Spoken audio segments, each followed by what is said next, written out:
Thank you very much for turning out this morning. Does that sound about right? Not too bad? Sounds very cold. I'm John Pallett. I'm the Chief Executive at Water New Zealand, and we've been running around the country talking about reform options in terms of the water sector. I'm with here this morning with my colleagues Jim Graham, who's a water quality expert, and Noel Roberts, who's my technical manager at Water New Zealand. And this is number 14 of 15 towns that we've been to so far. So we finish in rain tomorrow, thank God. And now it's decided not to.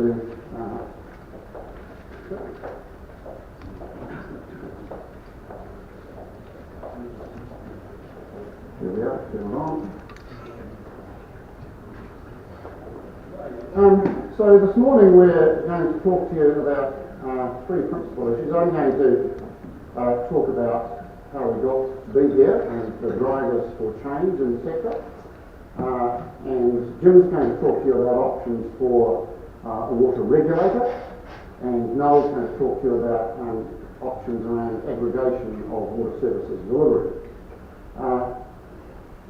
Some of the issues that we're talking about are obviously somewhat contentious. They get to, when you start talking about water services, they get to the heart of the structure of local government. It's about 20 to 30% of the business of territorial local authorities. And so when we're talking about these types of issues, it's quite natural that people are nervous about the possibility of change or actual change. So we make no attempt to sugarcoat the issues that we're going to talk about here this morning. We're trying to be quite transparent with you. Water New Zealand is a trade association of about 1,900 members, both corporate and individual.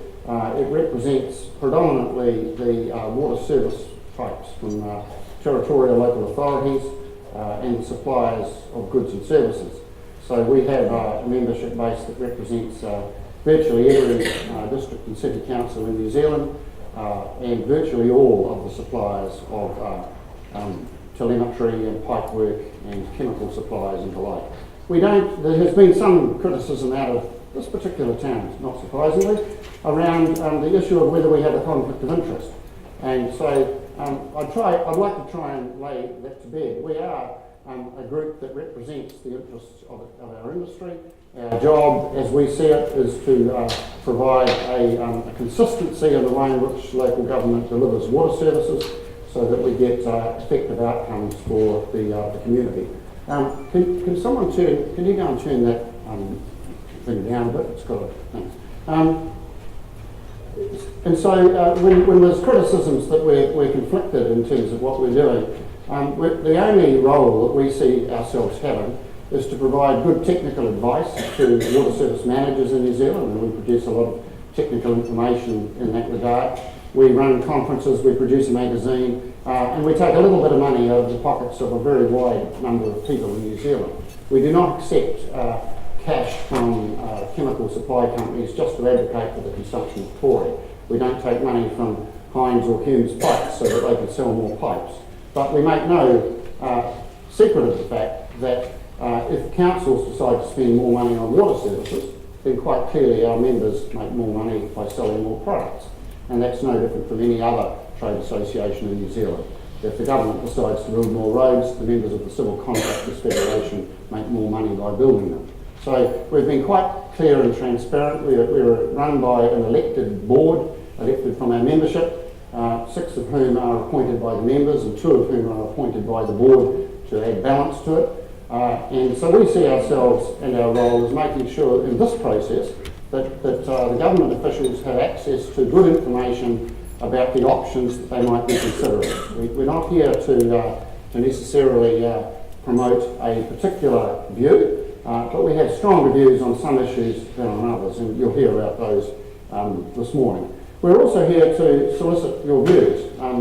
We're talking to over 600 people around New Zealand over the last few weeks, and so the objective is to hear your opinions and views and given the number of people here, I suspect it might be easier if we take questions at the end of each session. Just quickly try and get this organised a bit better, guys. Yes. Okay, no, that's fine, I think.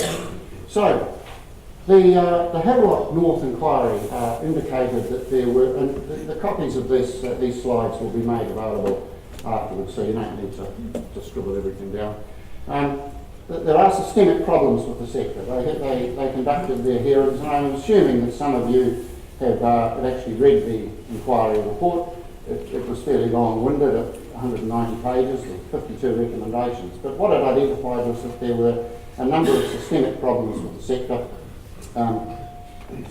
and I guess they invited the government to think about whether there were different ways of doing things in terms of the way in which we operate as an industry.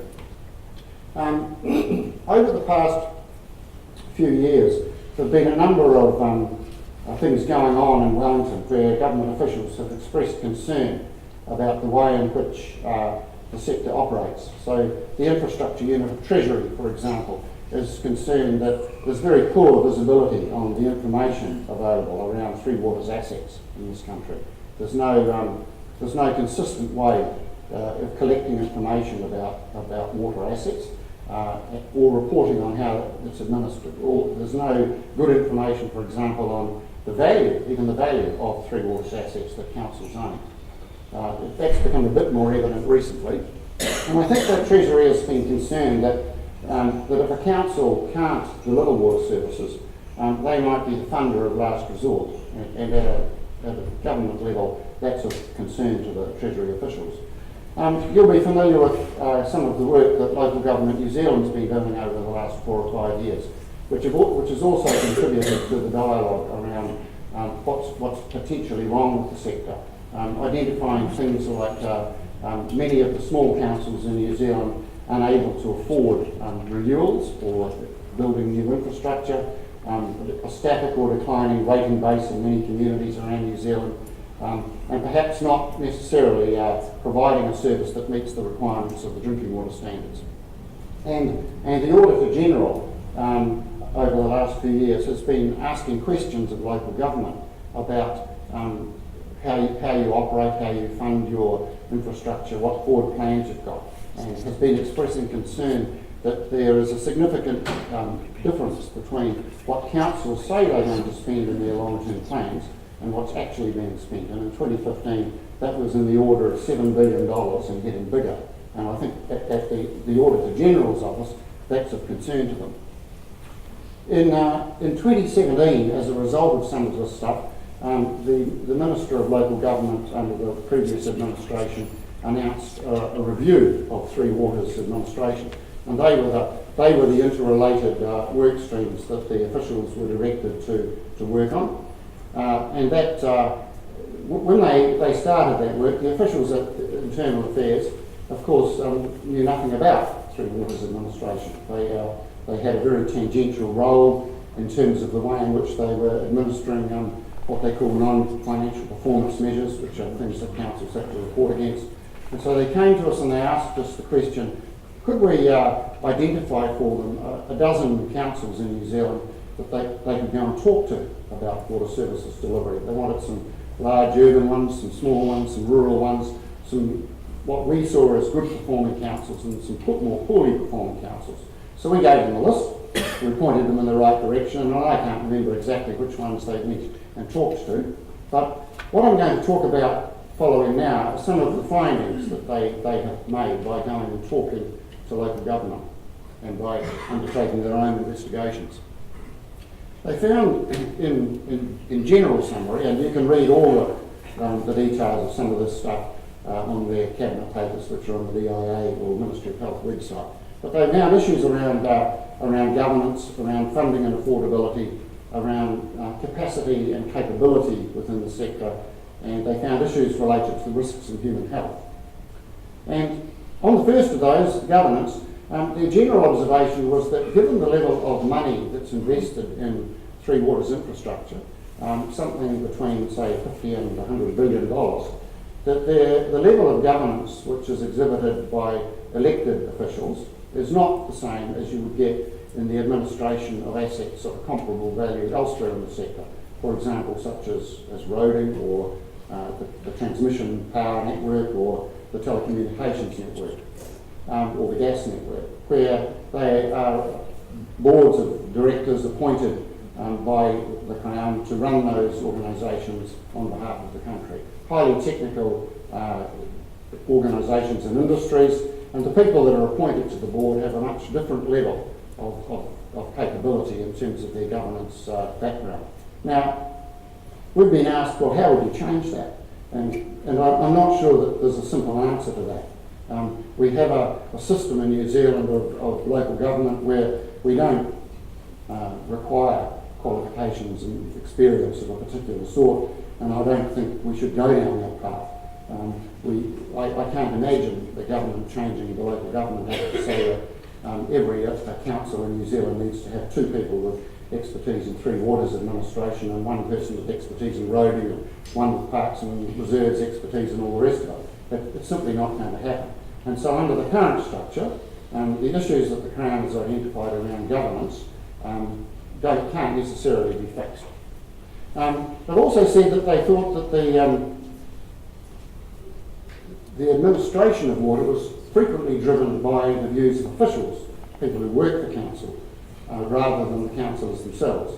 That given the lack of expertise that councillors had in 3 waters administration, they were captured, if you like, by the people that work for them.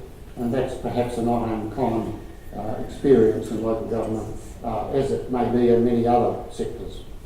And that councillors may not have necessarily the same mix of technical skills that would be necessary to overseeing the running of a rather complicated and technical sector. And perhaps in an area where things are going well, that standard of governance is not necessarily of too much concern. But what the officials are saying is that given the apparent deficiencies in the way in which 3 waters is operating, this is a concern. Lots of other drivers for change as well. The work that, as I said before, local government did a few years back identified ageing infrastructure, communities with declining populations and static incomes, a difficulty in recruiting and retaining staff, particularly in small rural communities, high seasonal demand in some communities, places like Punakaiki, where there's only a couple of hundred people, but they're expected to provide water services to upwards of 500,000 a year. And a whole bunch of drivers coming from Wellington in terms of increased regulatory requirements that on the face of it, councils in some areas are struggling to perform against. Also, climate change issues. We do what's called every year a national performance review, where we undertake a benchmarking exercise where we compare the performance of councils against a whole range of different parameters. And in last year's one, down the east coast of the South Island, there were 6 councils that reported assumptions around sea level rise over the next century of between 25 centimetres and 1.9 metres. Each council using a different scientific basis for the assumption that they're making. Now, they can't all be right, although someone reminded me that at some point they'll all be right. The point is that we don't have good direction from Wellington around those types of issues. There should be some information that perhaps the Ministry for the Environment produces that every council simply adopts rather than having to go and investigate this stuff and make assumptions yourselves. And risks to human health. Plenty of evidence around that, and there's a slide that we'll come to in a minute about that. I've talked about the difficulty of recruiting and retaining staff. And variable asset management practices. Our National Performance Review shows a wildly different bases on which councils collect and record information and how they report it. Sometimes quite difficult to compare the performance of councils in terms of leakage rates or whatever it might be, simply because we don't do things in a consistent manner in New Zealand. And as an organisation, one of the things we've been trying to do over the past decade is produce technical guidance for councils which narrows down the range of not error, but the range in which, providing methodologies for collecting information and doing stuff. I know it's a bit small, but what this shows is, in terms of of compliance with the drinking water standards, the little yellow bars there are communities over the past 10 years where of between 1 and 500 people, and that's compliance with the drinking water standards, which shows that in the past 10 years, over 70% of those communities between 1 and 500 people have been delivered water by territorial local authorities that don't meet the drinking water standards.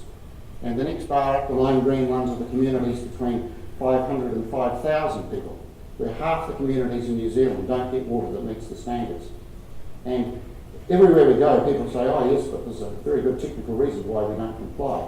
But I suggest to you that perhaps we can't all be right, that in other jurisdictions around the world, places like Scotland, where they get a greater than 99% compliance with standards that are not completely dissimilar, there's something that we're doing in New Zealand around how we run our water services or how we're being regulated that isn't up to scratch.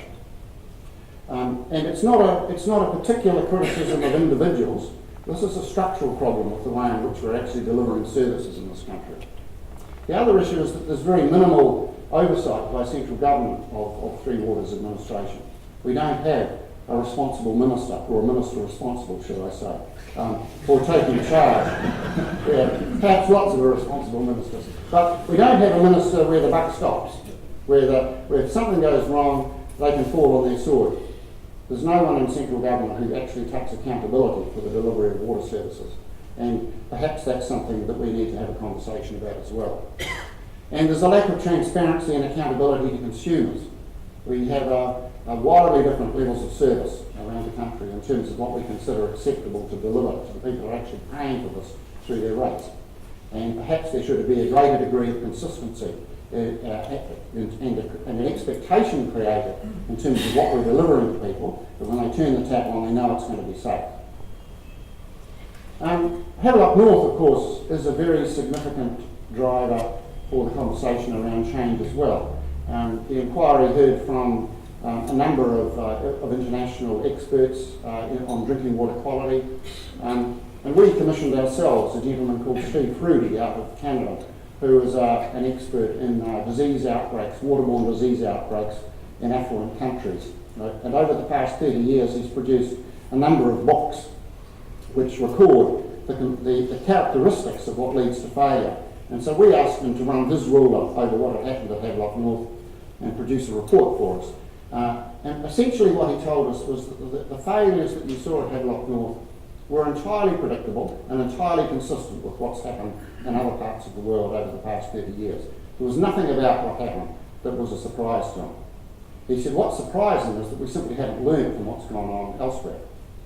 And so he produced that report for us, and we tabled it with the inquiry. And we made a submission ourselves as an association, focusing on these issues. We communicated what we were planning to say to the inquiry to all the chief executives of all the city and district councils in New Zealand, and I never got one response from any of them saying that they disagreed with what we were going to say. But it was around the fact that we thought that as a technical body, that public water supplies should have some form of treatment, that the people who work in the sector, the managers, the water service managers, the supervisors, the guys that run water treatment plants or wastewater treatment plants, that they should all have a qualification and ongoing professional development relative to and experience relative to the job that they were actually doing. And that would obviously vary. But the person who runs the Ardmore water treatment plant in Auckland would potentially need a higher level of competence than the person who runs one in a small rural town where there's only 25 people on the end of the pipe. We argued that there should be a need for a new independent drinking water regulator, that we didn't think that the functions should stay with the Ministry of Health. And that we invited the inquiry, without saying anything about what we thought, to ask the question, should there be a different way of delivering water services in terms of aggregation? And on that issue, I suppose, our organisation has a long history of upsetting local government, and we've been perfectly open about that. When I started 4 years ago, I talked to the board about how successful their strategy of promoting amalgamation of local councils and corporatisation of water assets in New Zealand was going, because they'd spent a decade through two chief executives doing nothing else. And they said, well, it hadn't been going quite so well. And I suggested to them that maybe we should stop doing that, we should get back to our knitting. And so what we did was we started refocusing on production of technical documents and making sure that our conference was worth going to, and we were producing a good magazine. And almost as soon as we stopped talking about reform of water services in New Zealand, the government decided to conduct an inquiry into it and drag us back into it. And so we're only involved in this debate now to make a contribution in terms of how we think things can be improved. The government said when the inquiry report was tabled in November last year that they would respond with a substantive response at the end of February. And then they said they'd make a substantive response at the end of May, and then at the middle of August, and it's now the end of August. And now we're expecting a substantive response in October. We're expecting that the work in terms of the response to the 52 recommendations at Hadlock and the work that the Department of Internal Affairs is doing is going to come together at that point with one cabinet paper, where the government looks at, in a high level, at the options that might be in front of them. We're making submissions, or going to make a submission based on some of the feedback that we get from these workshops. The only other thing that's happened in the last 2 years since the Hadlock inquiry is that the Minister of Health has introduced a bill to the House to change the time frame within which they can change the drinking water standards. At the moment, if you work in the sector, you're probably familiar with the fact that if you decided today to make a change to the standards, it actually takes 5 years to put them into practice. So, which is not terribly nimble. And so the bill before the House is to be able to do that much more quickly. Other drivers for change are around financing. Beckers have done some work for the DIA, $500 million plus to upgrade existing water treatment plants to meet the current drinking water standards. Some consultants have said, oh, that's wildly underestimating the cost that's required, that it's $2 billion or it's $3 billion. At least Beckers have got a methodology there, and so there's an opportunity to argue about their number if you want to. But it gives you a sense that maybe there's a lot of money to be spent.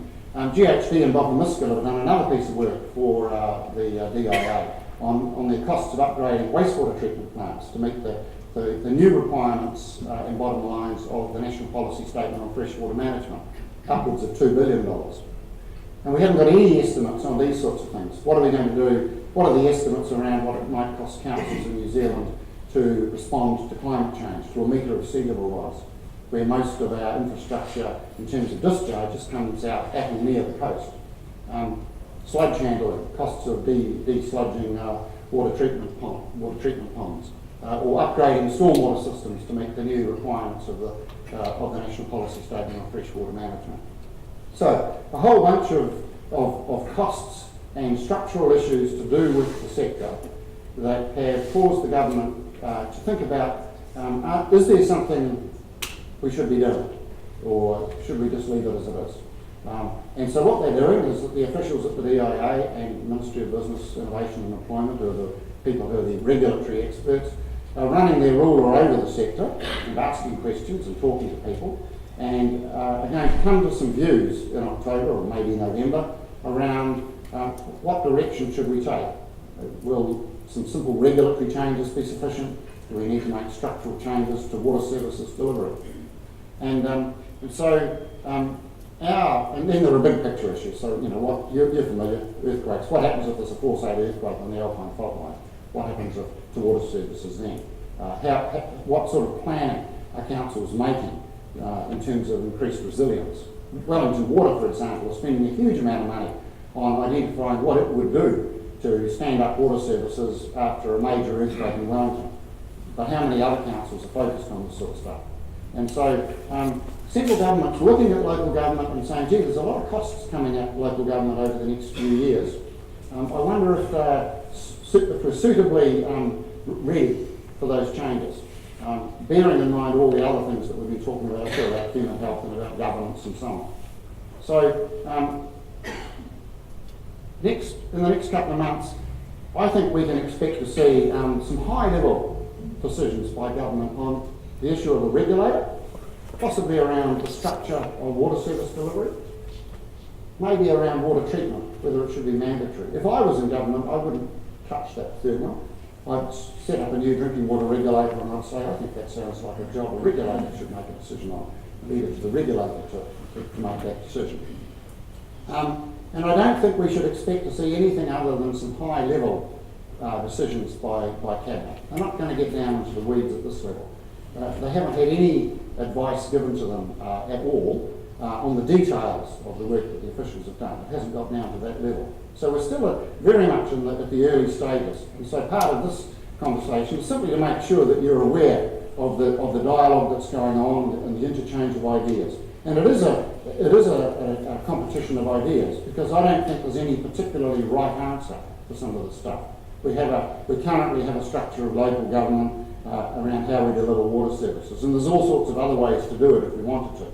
We currently have a regulator who hasn't prosecuted anyone in the 23 years that they've been in charge.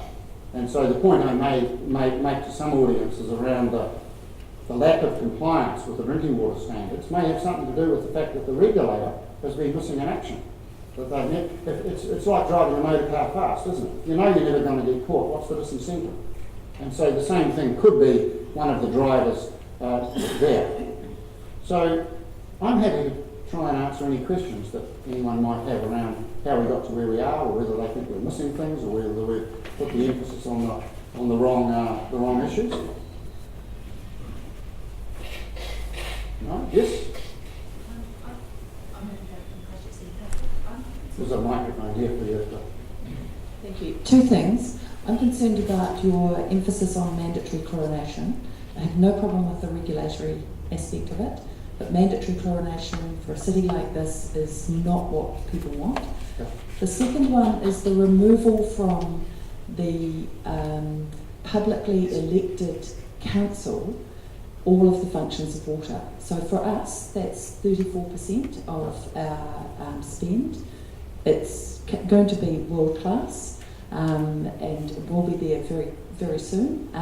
But what we don't want to have to do is, having gone through an earthquake and not had the government subsidies that were promised, is now fund the wastewater particularly, because we know that's the expensive one, for most of the rest of the South Island, which you seem to be advocating to put with large urban authorities the funding of the three waters for the small rural authorities, and that means the good people of Christchurch potentially pay for most of Canterbury, but potentially 2/3 of the South Island as well. Well, thank you for those. I'll try and answer those. We're going to have a separate section with Noel on aggregation issues, but let me be quite clear that we're not advocating the amalgamation of council functions. One of the things that we will be saying and have said is that on the basis of the evidence that we've looked at overseas, there seems to be advantages with scale. That when you get to a certain size, you can deliver water services more effectively and efficiently at a lower price. That's the experience that's overseas. It's not universal, but it's an option for reform. And you're quite right that one of the ways of improving the water services delivery in communities that can't afford it is to cross-subsidise between wealthy communities and poor communities. In the same way that the people in this room who earn much more than the average wage get more taxes taken out of their pocket to be spent on people who are less fortunate. Now, in Auckland, what's happened is that prior to amalgamation, they had 6 councils, and for example, Franklin was one, that could not afford to upgrade its water treatment plant. As a result of the amalgamation, it ended up with the wider community paying for upgrades in parts of the community that couldn't afford it. Now, you're shaking your head, and there's no need for you to agree with me. All I'm saying is that there is evidence that would work, whether people like it or not. That's ultimately a decision for the Cabinet to make, to decide. But we're going to talk about that in more detail. The other issue around mandatory treatment is that treatment involves more than just chlorine. There are all sorts of different opportunities for treatment. And we didn't really come here today to talk about how Christchurch treats its water supply. But part of good treatment are what we call multiple barriers, and Jim can talk to that issue a bit later if you like. Sir. What? Sorry, questions here. My name is Alistair Humphrey. I'm Medical Officer of Health. I agree with you about your views on the Ministry of Health as a national regulator, which is what it has, in my view and your view similarly, failed to do. But the failure of enforcement in New Zealand is not unique to the Ministry of Health. It's happening in many ministries, and it happens in many regional councils. Enforcement is weak across the board. The Law Foundation has done a review of enforcement in New Zealand, and they have found that enforcement is weak across the board. So while I agree with you that it's been very difficult, as somebody responsible for enforcement, fighting with my superiors in the ministry to get support over compliance issues, I don't think the solution is simply to say, well, give it to somebody else because they'll necessarily be better. Who do you think is going to be better than the Ministry of Health? Well, Jim is going to spend half an hour talking about that very topic. So you don't know. I'm asking you. Well, You said it, I'm asking well, we think that there are options around setting up or standing up a new regulator that would deliver improved performance, and Jim's going to talk to us in detail about that. So perhaps just hold that one, because I'm not ducking it. And you're quite right that regional councils do have a variable level of record, I suppose, in terms of how they regulate and enforce standards that they set. And so do other ministries. Yeah, so does the Ministry of Primary Industries. There's a whole lot of deficiencies in the way we do this. But what we're saying is that we don't necessarily see that going forward, retaining that enforcement, that current structural arrangement between the Ministry of Health and district health boards is going to deliver us the sort of change that we need. District health boards. With respect, the district health boards are not a part of the regulation process. Are you not aware that the drinking water assessors are under the law directly accountable to the Director General of Health Administrative? They are only employed by the DHBs. The DHBs pay their wages, but they have no responsibility in terms of compliance monitoring and education. They just simply pay them to do the job. It's a contract that the ministry oversees. It is not the DHBs. That is a fundamental misconception that you seem to have. Well, Jim, I'll talk about that. If you still have the same question after Jim's talking, but then give Jim a hard time. sir.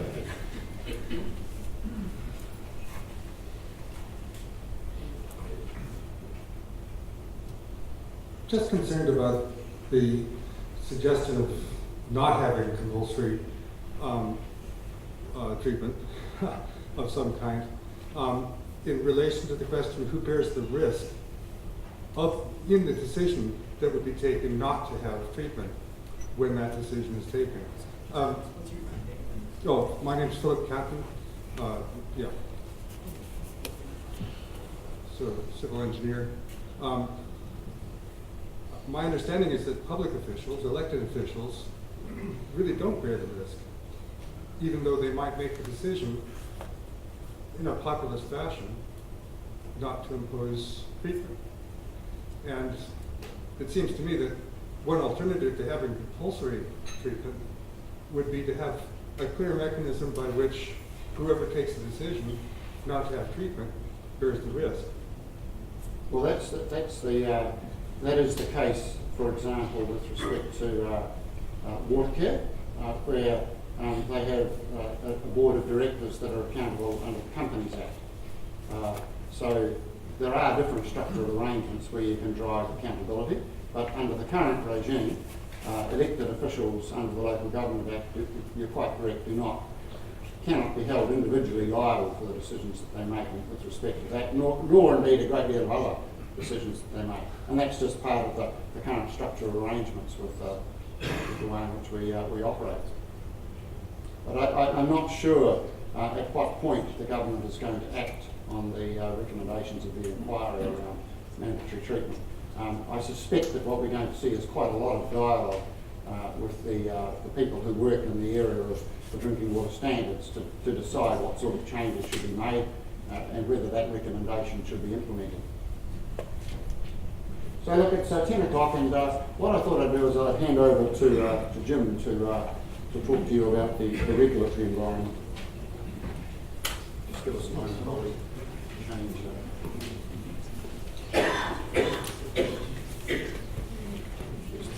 Cool, thanks John. Good. So just very briefly, some of you will know me. My name is Jim Graham. I work for Water New Zealand. I've been there 10 months. I'm the principal advisor of water quality, and my role is advising around that question and helping water suppliers understand, I guess, the implications of the Havelock North inquiry. Prior to working for Water New Zealand, I spent 9 years with Opus International Consultants, where I worked on issues to do with water supply, particularly regulation, compliance, water quality, treatment options, those kind of things, and managing risk was a main part of what I did. Prior to that, I spent 3 years with the Ministry of Health. I worked there on the legislation in 2007, the Health Drinking Water Amendment Act. I worked a lot on the Drinking Water Standards 2008, and I set up and managed the Drinking Water Assistance Program that some of you may be familiar with. Before that, I was a Health Protection Officer and a Drinking Water Assessor. So I'm not a water engineer. I'm not a water engineer. My background is public health and health aspects of water supply. I guess the other thing that's relevant is I was an advisor to the Havelock North inquiry, the stage 2-part inquiry. I spent a week with the inquiry discussing the systemic issues around water supply in New Zealand. So I want to talk about this recommendation 9, because it sounds like a pretty easy thing to set up a new drinking water regulator. We've had a problem with drinking water regulation. Let's set up a new drinking water regulator. Solve those problems. So this recommendation was made 9 months ago from an event that happened 2 years ago. And since then, it doesn't look like there's been a lot of action on the ground. We've had a cabinet paper which hasn't said a heck of a lot, and we've got an amendment for the House at the moment which also doesn't say a heck of a lot. And you'd be forgiven thinking that not much is happening. Actually, a lot is happening. There's been a lot of activity within government and with the government officials. And Noel and I have been meeting with government officials probably sometimes fortnightly, just going over with them options and issues and the questions that arise. Because if you're going to set up a new drinking water regulator, there is a lot of questions that arise. And I guess the importance of it is that it'll mean it'll have a lot of significance for water suppliers. It'll affect the activities of water suppliers quite a lot if we have a new regulator. So I thought I'd just go through some of the questions that have come up and talk through those questions with you and just give you an idea of the discussions that are going on. So the first question is, well, why do we need a new drinking water regulator anyway? What's prompted us in the inquiry to make this recommendation? And I guess the thing about that is that the events of Havelock North in 2016 represented a number of failures by regional council, local, the district council, etc., etc. But one of the things that really concerned me was it was a failure of regulation. It was a complete failure of regulation. And the inquiry raised some issues around the performance of the drinking water assessors at Havelock North and Hastings and Napier. And particularly they looked at the lack of training or the inadequacy of their training, their lack of technical experience and expertise, an inconsistent approach that's been taken across New Zealand by drinking water assessors, and the lack of resourcing for those people, and the fact that they were part-timers. They don't spend all of their working life on drinking water, they do a bunch of other things. And so the inquiry concluded that while those were issues at Havelock North, there were issues across the whole of New Zealand around drinking water regulation. But the point that they made, and it's a very important one, in my experience working on as a drinking water assessor and within the ministry, confirms this for me, that the real problem is actually the structure under which drinking water assessors work under. Where you have the Ministry of Health responsible for drinking water regulation, and then it contracts that service to district health boards. Why would that be a problem? Well, there's a number of reasons, and one of them is that regulation of drinking water supplies is not core business for a district health board. That's not their core business. District health board has a whole lot of functions, including hospitals and mental health services and a whole bunch of health services. And what it means is that drinking water regulation gets tucked around the back in a tiny little corner of the District Health Board. It tends to be under-resourced, and it tends to be not paid the attention that the importance of its function deserves. And so the conclusion then is that the problem is the structure of our drinking water regulation with this ministry DHB situation. So, if that's the case, what kind of approach is required for new drinking water regulation? What should we do? How should we make this look? Well, there's a few things that are important here. And the first is that any regulator, including the drinking water regulator, must command the respect of those who are being regulated. It must do that. It must be trusted, and to be trusted, it must be competent, highly competent. It also needs to be politically independent and free of any conflicts of interest. That's what you would expect from a regulator. You look at this slide, because there's a couple of ways you can do it. What we kind of currently do is, one way you can do is you can say we'll have what we call a strict auditor. And what that strict auditor does is they look at the drinking water standards and they come to a water supply and they say, do you meet part 3.4.2? And you get a tick or a not. And so they audit a water supply and they look at those particular questions in parts of the standard. And if you meet those requirements, good, and if you don't, then they consider that you don't comply. However, you can think about regulation, in this case we'll think of drinking water regulation, in a more complex way, and that is to say that most water suppliers will comply with our drinking water standards voluntarily. And that's what we see in New Zealand. Most water suppliers understand that standards are important, and they will comply with those standards off their own back. There's some water suppliers that require a little bit of assistance. In other words, they need a regulator or somebody to say to them, you need to put a turbidimeter over here, you need to have a filtration system here, you need to be measuring this or that or the other thing. And that assistance is useful. With some water suppliers, a small number, a regulator needs to provide more than that. They need to provide direction. They need to say, you must put a turbidimeter here. You must have a filtration system over here.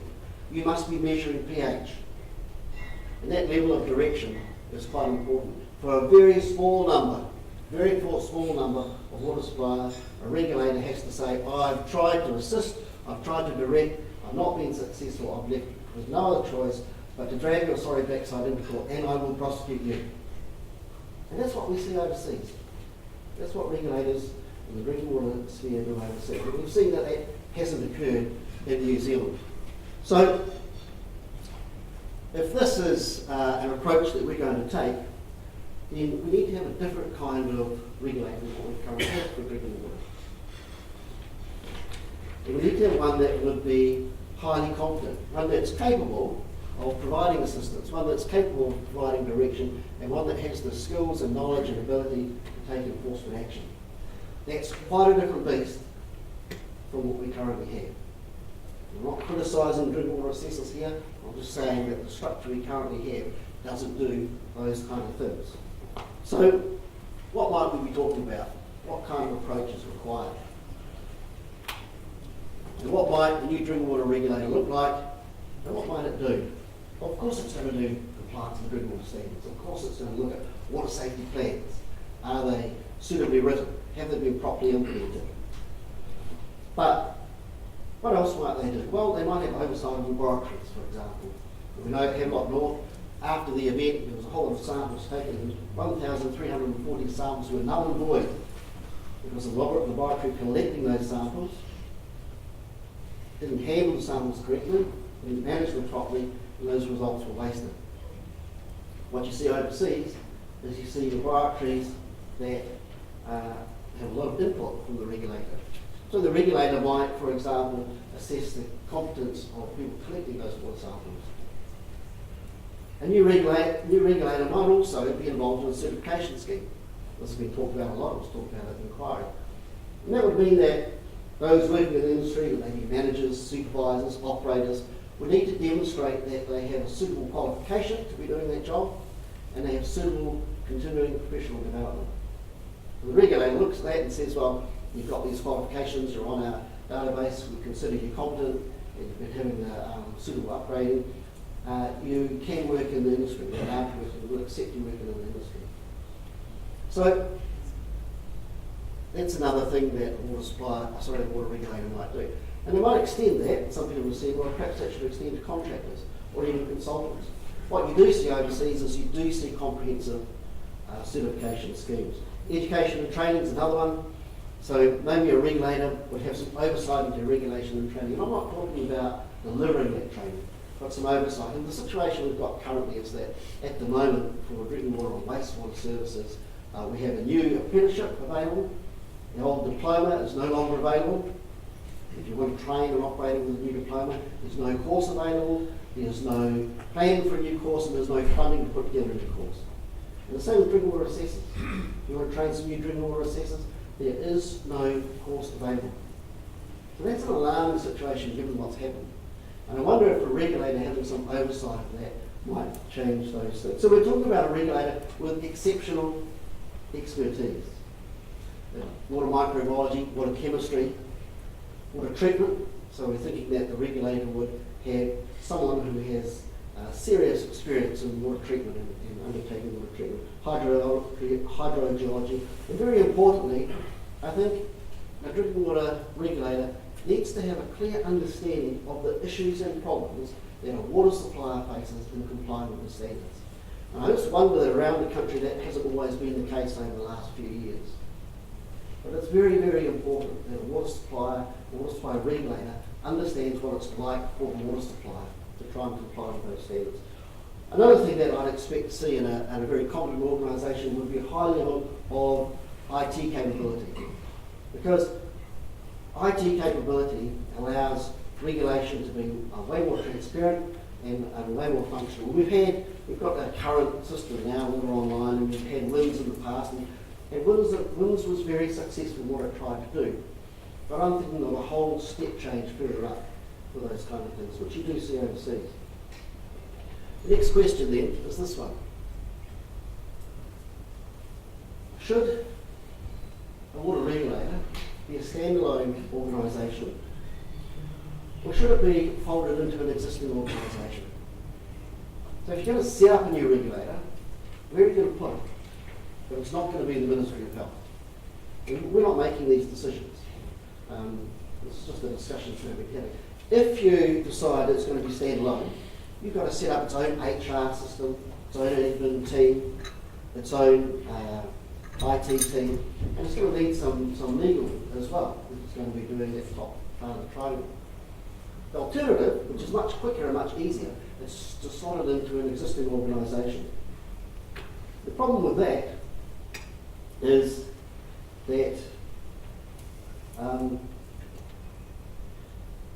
sorry, just go back a bit. If you put it into an existing organisation, it's easier and quicker. And so you look for an organisation that's got existing scientific and technical capability. It's already doing scientific things and has a regulatory background. And you slot it in. So people will see where that might go. Where might a water supply regulator go? And some people will say, well, MPI does a whole bunch of regulation. Maybe it could go in with them. And some people say, well, maybe the EPA is a good place. It could slot into the EPA and go with them. Other people have said as well, definitely not the MPI. Really shouldn't go there. They don't do regulation well. And other people have said, well, definitely not the EPA. They don't like what they're doing. It shouldn't go there. The answer to this question is, from our point of view, is, well, we don't know. We don't know, and we don't have an opinion on this. But government officials have got to answer this question. And the work that they're doing at the moment is trying to figure out, if you're going to have a drinking water regulator, is it going to be standalone? Is it going to be in an organisation? If it's in another organisation, where might it fit? So there's a lot of work to do. It might give you an indication of why this is taking a little while. Who should set our drinking water standards? This is an important question because the events at Havelock North was part of the regulatory failure in terms of the drinking water standards. The standards failed at Havelock North. And the reason I say that is simply because if you have an event where more than 6,000 people are ill, and that's the latest count, and 4 people lose their lives, and that water supply fully complies with our drinking water standards, there must be a problem with your drinking water standards. You can come to no other conclusion. And the inquiry said that this idea of secure water is safe, unsafe and unsound. So they were pretty clear about that. And so who your standard setter becomes really important. And the simple question is, should your standard setter be your regulator, or should it be a different organisation? At the moment, we kind of have the latter of those two. So the Ministry of Health sets the drinking water standards, and they contract the regulation to the district health boards. And yeah, there is it's not as clear as that, because the ministry still presumably it's wrong. Sorry, Jim. That is wrong. Well, stop saying it, because under the Health Act, you know full well that responsibility is the ministry's. It is not the district health board. So I'm happy to discuss it with you later. I've worked at the Ministry of Health, and I've worked at 2 district health boards, and I can tell you that the intention of the Ministry of Health is that it contracts the service of drinking water assessors to the district health boards. Yes, Compliance and enforcement is the ministry's responsibility under the Act. It is not the responsibility of the I don't disagree with you. Yeah. I don't disagree with you. So I don't disagree with all you. they're But doing is so what you're highlighting transferring is the money to problem of the current arrangement, aren't you? You're highlighting the problem of the the current problem arrangement. is with compliance and enforcement in the ministry, among many other ministries. As you've said, EPA, MPA, they've all got the same problem. So I'm the last person on this earth that you need to tell that to. Yeah. I'm the last person you need to tell that to. So let's not get too derailed on this question, because the question is whether your regulator should be your standard setter. And let's set aside whether that's the current arrangement or not. Okay? Because you can argue it the other way as well. You can say that currently the standard setter is the regulator. The thing about it is this: the problem with having your regulator be your standard setter is there's a risk that it will change the standards to make its own life easier. So that's a real risk. The other risk, if you separate the two, is that all the expertise for setting your standard is going to be in this new regulator, as I've said, has proposed to have this greater level of expertise. All your expertise there. And if your standard setter is another organisation, for example the Ministry of Health, then you've got to duplicate that expertise. And there's a problem in New Zealand with duplicating those levels of expertise. So that's a question that the government and officials need to figure out. Who should be our standard setter? As I've said, it's very important. And of course, if you have them separated, what if they disagree? And that happens. That happens in New Zealand, and it happens quite a lot. Where your regulator sets the standards, your standard setter and the regulator disagree about what should be in the standards. Here's another question. What drinking water supplies should be covered by the standards in the Health Act? So currently, we have an arrangement where we have what's called network supplies. And network supplies are supplies like Christchurch or Darfield or Kerwee, and they supply water across a property boundary through a network. It's called a network supply. Some of them are large and some of them are small. And they're covered by our legislation and they're covered by our standards.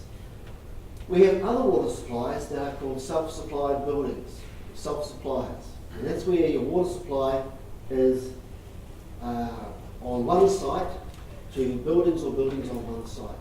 And those situations are not covered by the legislation and the standards. They're covered by the Building Act, and responsibility for regulating those supplies rests with the local authority as the ministers of the Building Act. Does that include water bottlers? No, it doesn't include water bottlers. They're under the Food Act.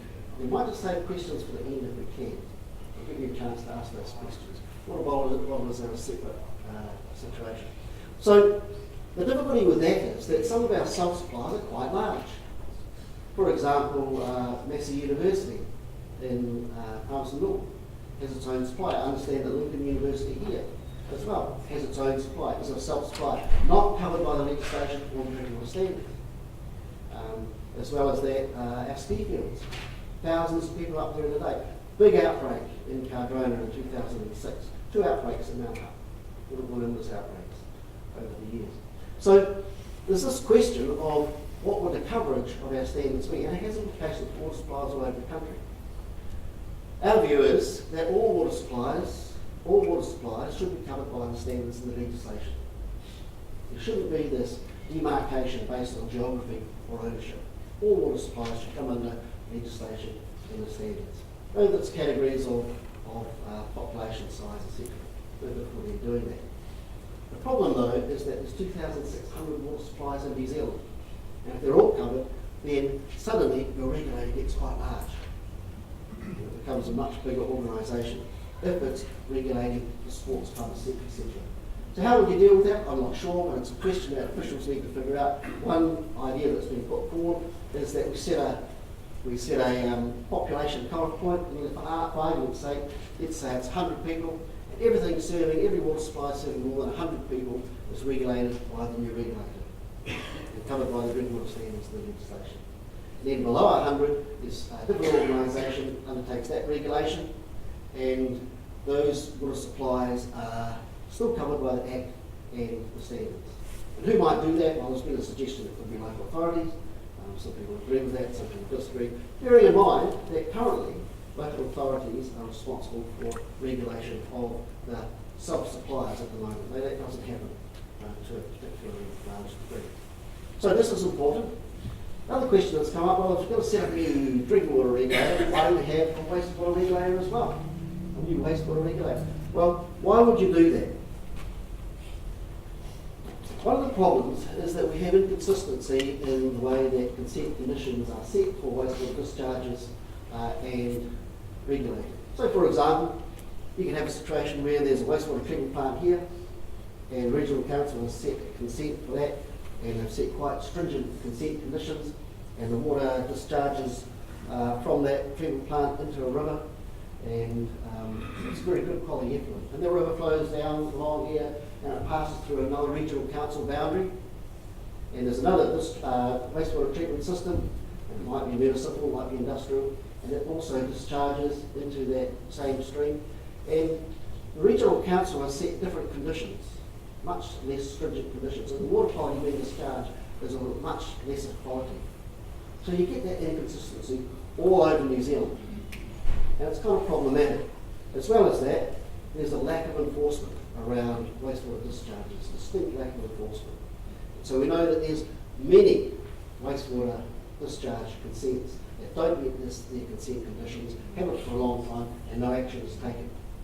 There's been a number of reports that have been done within government departments that raise this question of what they call regulatory capture, which is when those who are regulated have an undue influence on those who are regulating them. And it's been argued in a number of reports that this is a problem with wastewater discharges. So, why would this occur? Well, it's the same problem. It's exactly the same problem. And that problem is that you've got a whole lot of different regulators. We don't have a single regulator. So people say, let's have a water regulator and join into it a wastewater regulator. Well, how would you do that? You could set a national wastewater discharge standard. National single wastewater discharge standard. And it would have conditions for, or minimum standards for microbiology, a minimum E. coli discharge, nitrate, nitrogen discharge levels, phosphorus and sweetened solids, and a bunch of other things. You can do that work to figure out what that standard is. And you can set it for marine discharges, discharges to streams or lakes to the ground. You can have a simple standard like that. Why would you do that? Well, we're aware of a number of situations where consent applications have costed enormous amounts of money. $4 million or $5 million just to get the consent. Where wastewater treatment systems are being constructed and it cost them $25 million, and $5 million of that is on the consent alone, which seems to us to be completely ridiculous. And if you had a single national wastewater discharge standard, perhaps you can solve that problem, because everyone knows what the discharge standard is that they need to meet. So that's one idea around bringing in a wastewater regulator and how that might occur for the minimum standard.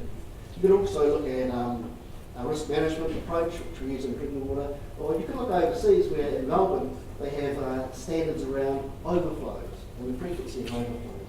There's a lot there to do. So what about stormwater?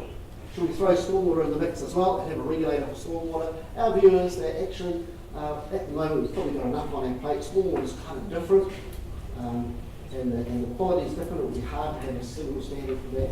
And so our feeling is, well, yeah, possibly in the future at some point, but perhaps not right now. There's a whole bunch of other things that we need to do. If you're going to set up a wastewater regulator, well, probably the best thing to do is get a drinking water regulator up and running first. It's not that difficult. We've already got some structure and some people involved in drinking water regulation. We've already got standards, we've got legislation that need to be changed. We get the drinking water regulator up first. There's a lot more work to do on a wastewater regulator. And once our wastewater regulator is, once our drinking water regulator is set up, you've got a pen with the wastewater regulator.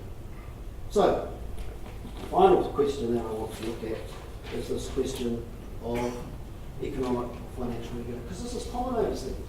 This is common overseas. Economic financial regulation. Why do we have it? Well, first thing is that across New Zealand, what people pay for water varies considerably. I can tell you about a water supply where people pay $6.50 per cubic metre, an hour metre, for their water. And it's fully standard. I know another water supply where people pay 62 cents. That's a huge range. It's a big difference in cost. As well as that, the way that money is collected for wastewater and wastewater services differs as well across the country. Some people pay a minimum unit charge, other people are paying a rating. In some places it's taken from general rating. The other thing that we have been told about is some situations where a local authority gathers money for water and wastewater services and spends it on wastewater and wastewater services, but spends some of it on other things. And we know other situations where local authorities gather money for water and wastewater services, spend it on water and wastewater services. It's not quite enough, so they gather some money from general rates and top it up. And all we're saying is we actually need some transparency over those things. We need to have transparency about how much people pay, how they pay, and what that money is used for. We need to have some transparency about that. And so an economic regulator or financial regulator might do that in the first instance. If you look overseas, they do way more than that. A financial regulator would look at things like asset management planning and funding out in the future, how that funding is planned for, how it's going to be funded, how renewals are going to be funded, a whole bunch of work along those lines. In fact, in the UK recently, where they have a highly competent drinking water regulator, and where they have an economic regulator, and the two are separated, and it's probably important that they are. Thames Water has recently been fined. And they were fined because they set targets for reducing their leakage. They set targets for reducing their leakage, and they didn't meet those targets. They didn't meet those leakage targets. And so the regulator, the economic regulator, fined them £120 million. They were fined. Thames Water. That's what happened. So that's a huge fine, just about not meeting the leakage targets. So I'm not advocating for a moment that we have fines of that level. I think if we started throwing around fines of that level, you would find that some of our local authorities would bankrupt pretty quickly. But it gives you an idea of how things are done overseas and the importance that some other countries place around regulation. I think the thing that I would say though is that we need to be very clear that a new regulator, and I would say that it's highly likely that this is a part of the government program that we will see. I think that we can be pretty confident from our discussions with government officials that this is likely to happen. Exactly how it happens and what it looks like is yet to be determined. But a new regulator is likely to be quite a different beast, and that has huge implications for water suppliers. It's likely to be quite a different beast. It's likely to take a much more active approach to water regulation, and it's likely to be much more strict about non-compliance. So those are the things that are being discussed. Those are the things that are on the table and part of what needs to be discussed and figured out by government officials. And so we're having discussions with them and interested in seeing where they're going and how they're coping with this. I guess let's finish up with any questions or anything anyone else wants to say about any of that. Bearing in mind, I'm not the government, I'm just talking to you about it. Yes. Cheers. Well, thank you guys for all you've brought to the table today. I just wanted to check just to ensure, so my name is Peter, I work on local resilience here. Just to check that, that we're well represented amongst just in Christchurch's opinions. I was wondering, could I just get a show of hands on anyone who is an employee of the Christchurch City Council in the room? And could I just, if you just humor me, just keep your hands up if you're also a member of Water New Zealand? Thank you. Help regulation. I'm not quite sure how that relates to what I was discussing, but thanks anyway. Any other questions or comments? Yes. My name is Eric Newkirk. I'm from Galway. I'm a little bit confused. You throw in wastewater and stormwater as part of this new regulatory body, but wastewater and stormwater, the effects of which is also are environmental effects, and that's now with the regional council, right? So why would that have to be a part of this, which is actually a public health regulatory authority? So let's be clear, I'm not throwing them in. What I'm doing is I'm telling you what government officials are discussing. And they're discussing whether a drinking water regulator should also be a wastewater regulator. So I would take issue with you that a wastewater discharge is an environmental question. It's also a public health issue. Wastewater discharges into streams and rivers is a public health issue because the contaminants, the microbiological contaminants in wastewater cause illness. They do cause illness, and they cause very serious illness. So wastewater discharges are significant to public health as well. Yeah, but that's through an environmental effect that it's and also No, it's a public direct, health. it's That's why it direct, starts. it's direct discharge of contaminant to the waterway which someone may enter. And if someone enters that waterway, they're at risk of consuming that water and getting microbes which cause illness, and they're also at risk of getting skin infections or ear infections. So there is a direct link between wastewater discharges and public health. It's just how you organize it. It really doesn't make sense to throw that into one regulatory organization. So let me take it a step further for you. Recently, government officials have been over to Scandinavia, and they've looked at how water regulation occurs there. There they have a Minister for Water.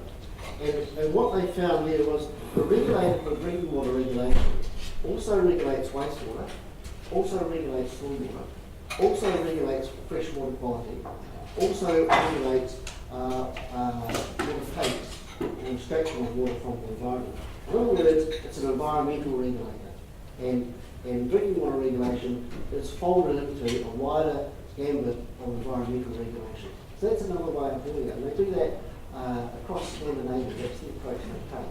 So there's a whole lot of different ways that you can slice this. It just depends on how you want to do it. So you can stick with just a drinking water regulator, and have that, or you can expand it to 3 waters, 2 waters, 3 waters, or even further than that. And the reason I raise it is simply because these are the discussions that people are having. And the reason we're travelling around the country is because we think it's important that our members and people who are involved in this industry know that those are the discussions. Now, I'm not advocating any particular approach here. I'm just saying that these are the discussions that are useful for people like that. Yes?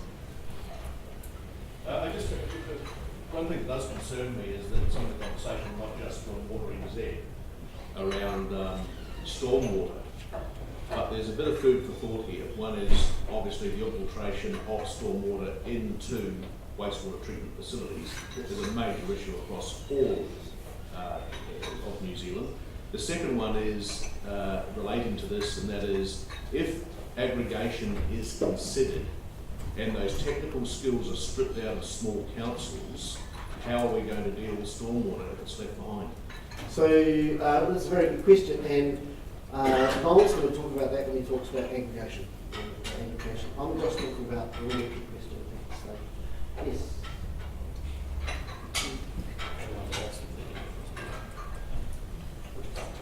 So in case of what would that be to?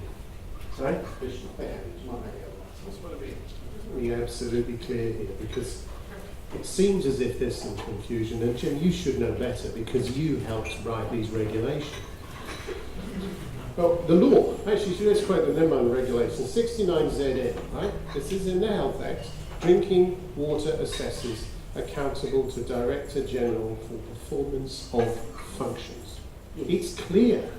There is no mention of district health boards around the functions of compliance, monitoring and enforcement in this country over drinking water. The failure has been the failure of the Ministry of Health to do its responsibility under the Act. That's where the failure lies. It does not lie with district health boards.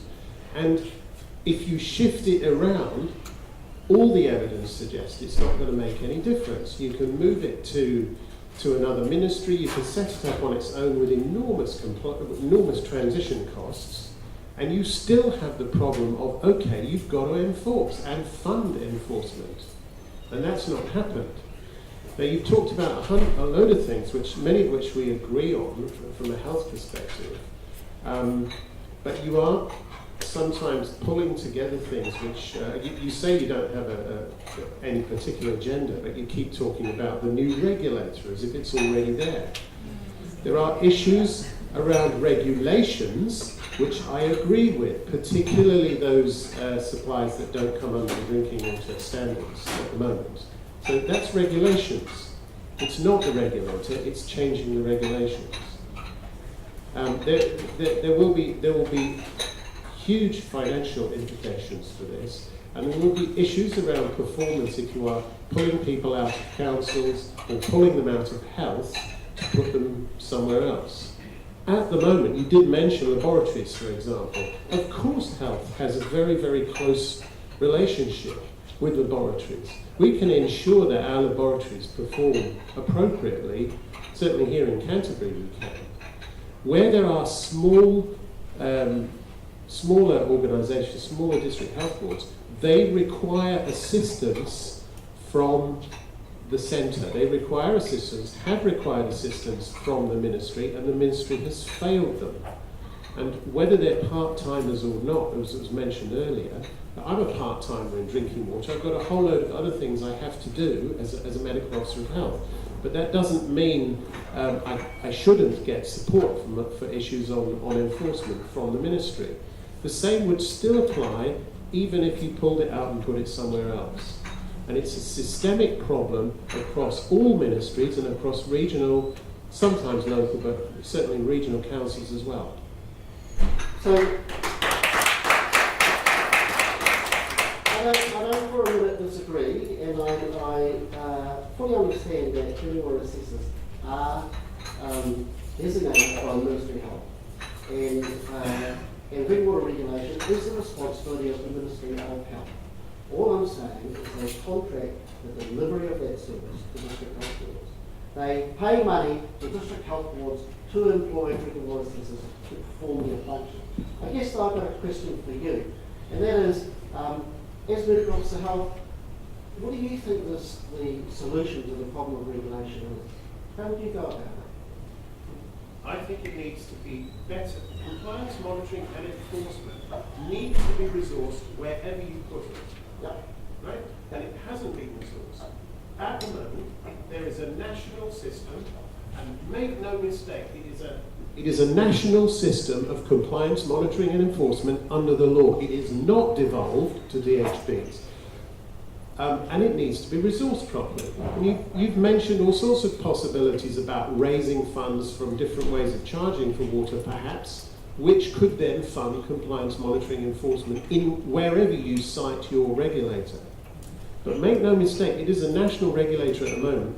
That national regulator certainly needs to pull their socks up. We had an accountant in charge of the health service for 5 years, an accountant apparently who couldn't add up. And now we've got some better staff. We do have somebody who understands public health at the moment, which is great. And I hope that they can pull their socks up on this issue.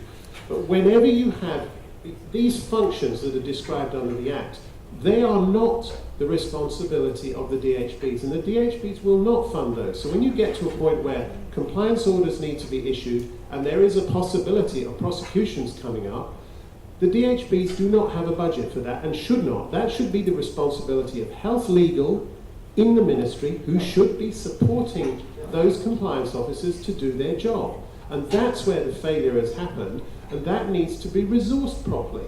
And tossing it all out and giving it to someone else just adds transition cost to a process without dealing with the issue that really lies at the heart of this.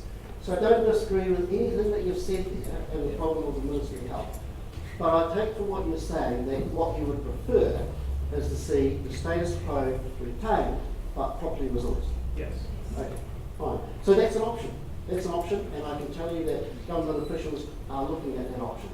And some within the Ministry of Health are arguing very strongly for that option, and others within the Ministry of Health are arguing very strongly against that option. But it does remain an option. Okay, last question. So my, the reason I'm Leanne Dalzell, Mayor of Christchurch, and the reason I came today is because, this is really fundamental to just about everything, and it is a public health issue, first and foremost. And I've heard the Minister talk about, demonstrably safe water supplies, and I 100% agree that that is what we want to achieve. And it's been interesting to hear the other issues being debated. But on this particular issue, when you are confronted with a regulatory framework that doesn't appear to be working, there is a very simple stepped process that you go through in order to analyse what the problem is and to come up with alternative solutions, assess those, consult with others. And that's where I feel, and my background in this area, formerly as a Minister of Commerce, was that people often didn't do step one, which was define the problem. And I haven't felt in this presentation the definition of the problem. I've heard that drinking water assessors are tucked away in the DHB, therefore the structure is wrong. It doesn't define the real problem that we are confronted with. And I think government does have a serious problem. They don't know the risk that they're confronted with from one end of the country to the other. They don't know what that is. They don't know what the future risks are and what the costs are associated with that. The Department of Internal Affairs officials that we've been talking to have identified that the real costs that lie with the country are in wastewater as opposed to the drinking water area. But I think that what Water NZ would helpfully do is actually to engage right across all of the agencies that are involved and help write the definition of the problem, and out of that look for the solutions, because I fear that we're going straight to form instead of actually looking at function first. Thanks for that. It's and you're right. More work could be done on the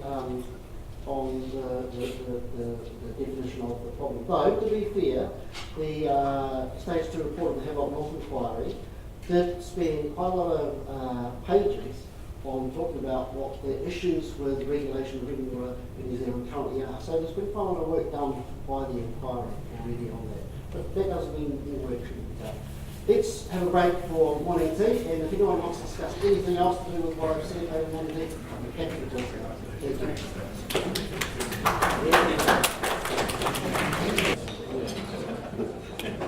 Well, I'm Rob Roberts, I'm the Technical Manager. I've been for Water New Zealand for 2 years. Prior to that, I was one of the Chief Advisors for Wellington Water. Prior to that, I was an Operations Manager for Greater Wellington Regional Council, their bulk water system. In fact, Jim was the drinking water assessor for one of the schemes I was looking after, and he was a challenge then too. So this sort of aggregation, I get the really curly topic to talk about. Water New Zealand does not have a view on aggregation, by the way. All we're doing is, like we mentioned earlier, presenting what's been talked about in central government at the moment with ministries, and we thought that people should be aware of the implications and pros and cons of the different models that have been talked about. So we'll also look at the outcomes and functions of a water entity, and some of the examples in New Zealand and overseas. Talk about 4 models that have been talked about that you'll find on the DIA's website. They're not Water New Zealand's models and scenarios. And then later on we'll talk about our submission and the chance for questions and feedback at the end. Yeah, and then Jim, after I've talked, Jim's going to talk about what's residuals, what's left. If some of these scenarios are adopted, what does it mean for district health boards, what does it mean for territorial authorities? And there's also an opportunity to provide email feedback at the end as well. So what do the public care about? They care that when they turn on the tap, that drinking water is safe to drink when it comes out of it, and that when you flush the toilet, it goes away. They're very good at letting you know when you flush the toilet and it doesn't go away, or it's coming back the other way. Very good there to letting you know. What we've found going around the country is that the public aren't primarily concerned about what entity or how the water is delivered, the fact that it's safe. So the feedback we've had going around the country.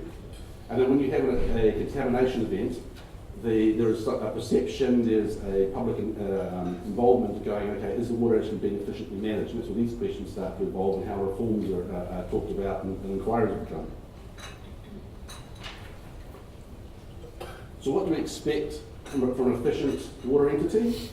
We expect a well-funded, that they can actually self-fund would be ideal, that they can do the upgrade, some of the burden and pressures and drivers that John talked about earlier, and that's not all of them coming at the three-water sector, that the water entity is actually funded enough to be able to cope and manage those, that a water entity has highly competent and capable staff. And my next slide will talk a whole lot further in that space. By the way, the presentations after we've finished our regional roadshows will be available on our website for those 20 minutes. You expect that a entity is fully compliant with standards, that there's transparent cost and governance of how those entities are managed. And one of the regional meetings we went to was there when they were talking about transparent costs, whereas Jim and John were talking about perhaps between an entity and central government. For the regional meeting, they're actually worried about the ratepayers and the local government, territorial authority. The other, they were talking about there's one street, and one side of the street had free water services and the other side didn't, and yet they're all paying the same rates. So there's some transparency from all levels all the way through. That you expect the entity to be customer focused and meeting levels of service. There, I'm not just talking about for drinking water at 10 metres water pressure and 250 litres per person per day. There are other levels of service there that the public expect of a water entity that aren't necessarily written down, or that are happening overseas but don't apply in New Zealand. I know of one entity in New Zealand with my previous role, with Wellington Water. We worked a lot on resilience. There for the Wellington faults, but those list of resilience topics that John put up before, with my Lifelines hat on, are actually the top 3 in New Zealand in order of importance. And for Wellington, the Wellington fault worries Wellington Water somewhat for some reason. So there we were spending, there was a team of us at Wellington Water, we were spending 2 days a week for 2 years. There was also 3 consultancies involved as well, all helping us trying to go, okay, what projects are out there actually going to help meet the level of service? First bit was defining the problem. And the solution we came up with there for the levels of service was actually after a major event, after 30 days, 80% of the demand, of a normal demand day, to 80% of the region would be achieved. So there's all the projects that would do that. So there's a lot of resources doing that. They are the only entity I know that I'm aware of in New Zealand that are thinking in that space. They're also talking about wastewater as well. But there's other levels of service out there as well. Where's the reduction in floodable floors off the stormwater register? So there's lots of levels of service there that we need to think about. We've got consistency of service delivery. This was talked a lot about in the Havelock North inquiry. There, Punakaiki was talked about, 125 people, 1 to 1.2 million New Zealanders a year go through there. So is it a local issue for keeping infrastructure there that supports that the tourists go through there, or is it a national issue with tourism? That's some of the issues that the central government are thinking of at the moment in that space. But meeting wastewater and stormwater consent conditions, I can tell you there's the other side of 30 wastewater treatment plants in New Zealand that currently have no resource consent. You expect the entity to be able to keep up with best practice and international developments. The technology of the PC's computing power is doubling every 1.8 years, but years actually, it's probably more now. How do you expect an entity to know the technology and advances that are coming along, both with treatment processes and instruments, know that what's tied with snake oil and what's actually fit for purpose and make a step change or an improvement? You expect an entity to be across that. But there's also other issues you expect an entity to be across as well. Things like emerging organic compounds. Some of you may have heard of PFOS, that gets a lot of mention at the moment, the firefighting foam. And the list of emerging organic compounds that are out there, that's actually quite low on the radar. But machines actually measure those in New Zealand. It's only been in the country for a few years. So there's a whole technology curve for it to be across of, and the expected entity is aware of that they are educated by it. So with a high level of competency there, I also refer to it as reaching critical mass, which we'll talk later on about. You expect that there's a depth of support within an industry, that if the person on call who's responding to events in the middle of the night, as events always happen in the middle of the night, that they've got some go-to people, there's a level of support and expertise they can go to. That doesn't always exist in New Zealand. In fact, I know one entity in New Zealand that has 3 staff in their operations team, 1 manager and 2 operators, and they're looking after all 3 waters. On the other end of the scale, there's one entity in New Zealand that has over 900 staff, and they're looking after stormwater and waste, they're looking after drinking water and wastewater, and yet they still contract out the service of the reticulation for 2/3 of their network. So you expect a whole level of support that needs to exist. I'm not saying either model's right. There's 6 principles for drinking water, and principle 5 is about the ownership of safety, which apply to the whole entity. So that's from the governance level right through down to those operating the treatment plants. We've also got a whole level in between as well. You've got the asset management, you've got risk management, which is a new field that didn't exist a while ago, financial management, engineering, design, operations, and then you get into the sciences. Where's your expertise in microbiology, in chemistry, in groundwater sciences, in processes? How do you know that when a widget fails on a treatment plant that whether it's a low risk or a high risk? Do you shut the treatment plant down then and there, or do you go, okay, no, we've got a few hours to fix that? That expertise doesn't necessarily exist in all entities in New Zealand. In fact, some of those clever expertise and scientists don't. There's no entity in New Zealand that has all of them. Some of them use import overseas experience or contractors, consultants. But when events happen in the middle of the night, with an operational background, they never happen in working hours. They're not friendly like that. Where's your level of expertise? Where's your go-to person for 10 minutes of information? How do you get hold of them? That's some of the challenges out there for a competent entity you'd hope would have in hand. And then towards some of the functions that a entity would do, a Three Waters entity, to plan for demographic change. There I'm not just talking about growth. There are other issues coming at entities as well. Who would have thought with some of our multicultural societies in New Zealand that some cities are seeing a 10% change in influence to their wastewater treatment plants? What effect does that have on the treatment processes? Do digesters run as efficiently? We expect that an entity invests and maintains infrastructure. I can tell you there's about a bit aside of 300 waste stabilisation ponds in New Zealand, also known as oxidation ponds. Now, oxidation ponds should be desludged at a minimum every 10 years. It's the short order of $1 million to desludge an oxidation pond. It's a lot easier to count the ponds that have been desludged than those that haven't in New Zealand. So there's actually a bit of a deferred maintenance burden out there for New Zealand as well. Over maintain resilience, it's a big topic. There are people in DIA that think resilience planning alone is almost a driver for aggregation. You expect an entity to be able to collect, treat and deliver drinking water, collect, treat and dispose of wastewater and solids, and that solids handling the wastewater treatment plant is a lot bigger issue and challenge than compared to the national policy on freshwater management. To manage and operate stormwater infrastructure, there are treatment devices out there for stormwater. You can remove copper, zinc and hydrocarbons. There are not many entities that do it, and those that do tend to do it in pockets. That's why people in central government are thinking, okay, is stormwater in the mix or not? We'll talk about that in the next slide as well. The ability to recruit and retain staff. So Jim talked about some of the training challenges that are in the industry at the moment. But you would hope that an entity, if it doesn't exist in the, nationally, that they can actually turn around and train their own staff, that they can recruit and retain them. But that's not just a localised individual territorial authority issue. That's actually a global issue. And it's not just territorial authorities that have that issue, or municipal suppliers or operators. Consultants are also in the same boat, trying to find competent staff.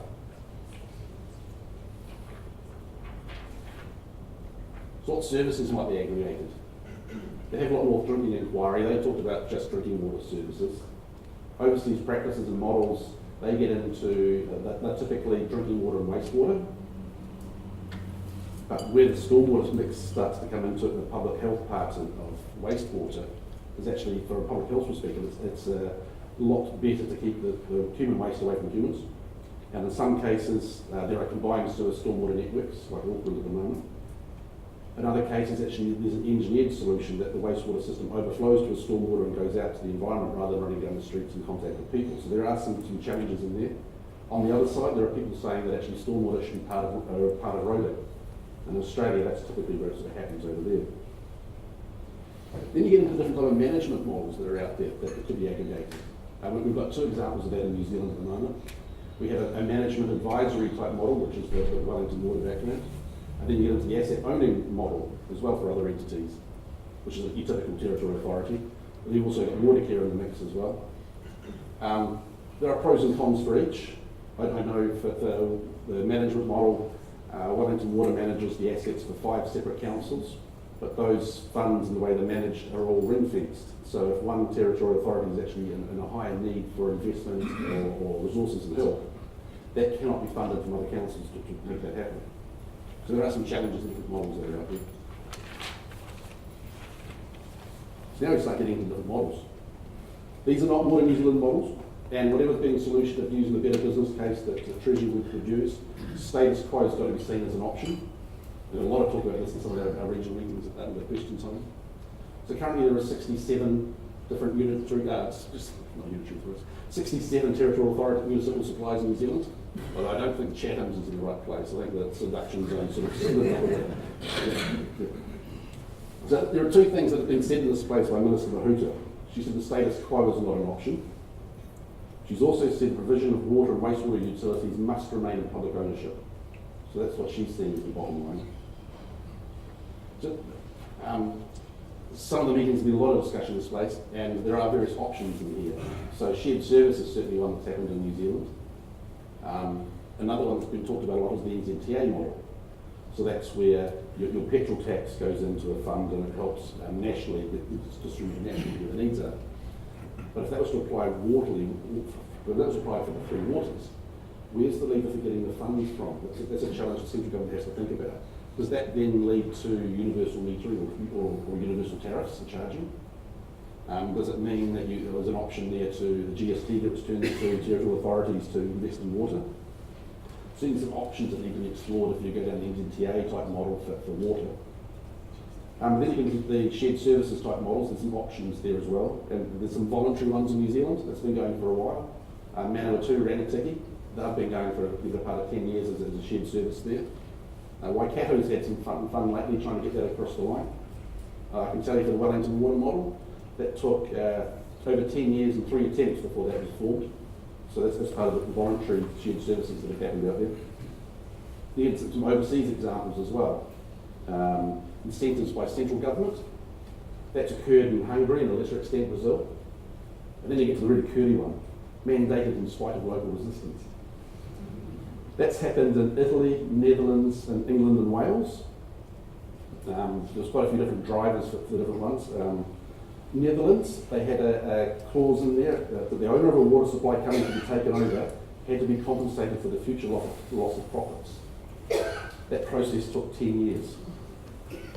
There's one end. For England and Wales, there we're talking 200 water supply entities, 1,400 wastewater providers, and they were merged in 9 months to 10 entities. So that's sort of things that have happened.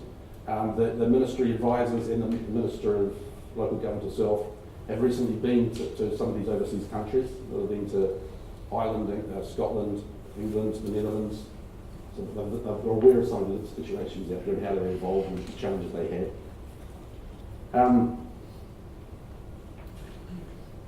One of the drivers for England and Wales was actually two. One was to cope with the burdening demand of growth. We had to cope with that. And the other driver they had there too was what they termed, it's not like term, local selfish approach to pollution. And then when they formed those 10 entities, they did it in a catchment boundary approach.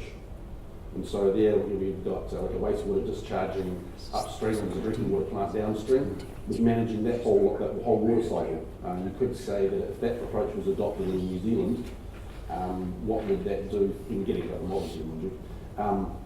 what would that do for national policy statement for fresh water? Would you still need such a thing? So Water New Zealand have a reference group, and we've gone around and had quite a few meetings and sessions, and we've come up with pros and cons of all the different 4 different models we went through, and some of these get tweaked as we go through the feedback from the different sessions as well. And as you'll see later on, we're certainly not sugarcoating some of the challenges out there.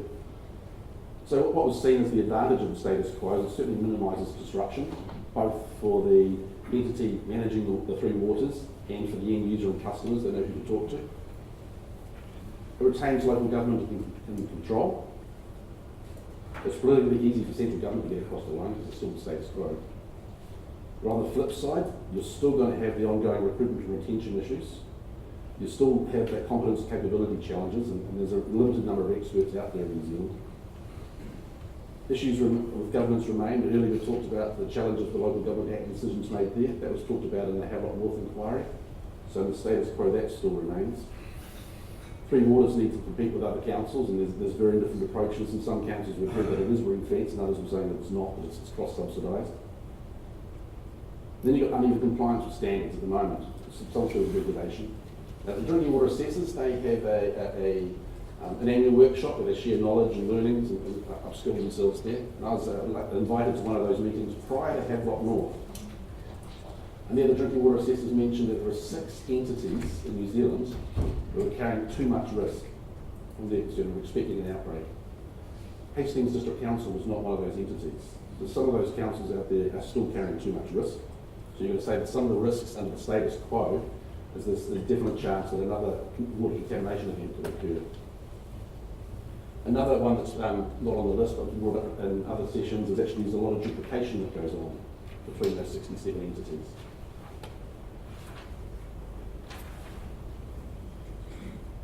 So another model that the DIA have got on their website is the option of a regional council model, a regional model. So there's currently 16 regional councils. 3 of them are unitary authorities. 2 of those unitary authorities have experience in the 3 waters, the others don't. You've got a similar sort of model in New Zealand when it comes to alliance companies. Similar sort of breakdown. DHBs isn't too dissimilar either. So there are other models in New Zealand that are a sort of size entity. For the pros and cons we saw for the regional model is that you've got to have some improvement on in terms of scale and possible governance. That's because anything, a bigger pool of resources to call on from the status quo is certainly going to be an improvement. The possibility to improve the fund infrastructure and recruit and retain staff, we're having slightly bigger entities. It's going to retain local government control. You'll still end up with elected officials, but there'll be regional council ones as opposed to territorial authorities if this scenario was adopted by Cabinet. Then you've got the same advantage of, for the UK, with the whole integrated catchment approach. That would exist under this model. On the downside, you still haven't reached critical mass. There's a report I read recently that said you're not going to see the benefit and efficiency of scale until you get over 125,000 connections. That's the minimum level. To give you an idea, the average entity in New Zealand has about 31,000 connections. There are quite a few below 20,000. All up in New Zealand, there is 1.5 million connections. If you look across in Tasman, there's quite a few entities there that are bigger, that are larger than all of New Zealand. So there are people that are running models that are all New Zealand Inc, if you like, that are still running efficiently. So it's this scenario that's up here. Some say things on the side of the fence where your background come from. That governance remains with elected officials is a disadvantage. Some see that as an advantage. With the exception of those military authorities, there's no experience in operating the 3 waters, so with that, the governance level, that would be where some of the concerns are. But you would expect that some of the expertise that are in the territorial authorities that have gone across to these entities if this model is adopted. Not all areas have sufficient urban population to fund the needs and the challenges that are going on there. If you have a collection of less affluent territorial authorities in a region, then you have a region that's less affluent. So it's unknown whether this model would actually turn around and address some of the funding issues that are out there. So yeah, funding, aggregation and regulation do try to get in certain places. There's still a risk of variable asset management approach and standard compliance there. Jim and I recently were at a Ministry for the Environment workshop on the National Environment Standard for Protection of Drinking Water. And one of the regional council policy people there stood up and said, going, well, you've got 16 different regional councils, of course you have 16 different ways of applying the RMA. So same could be said under this model for how asset management occurs.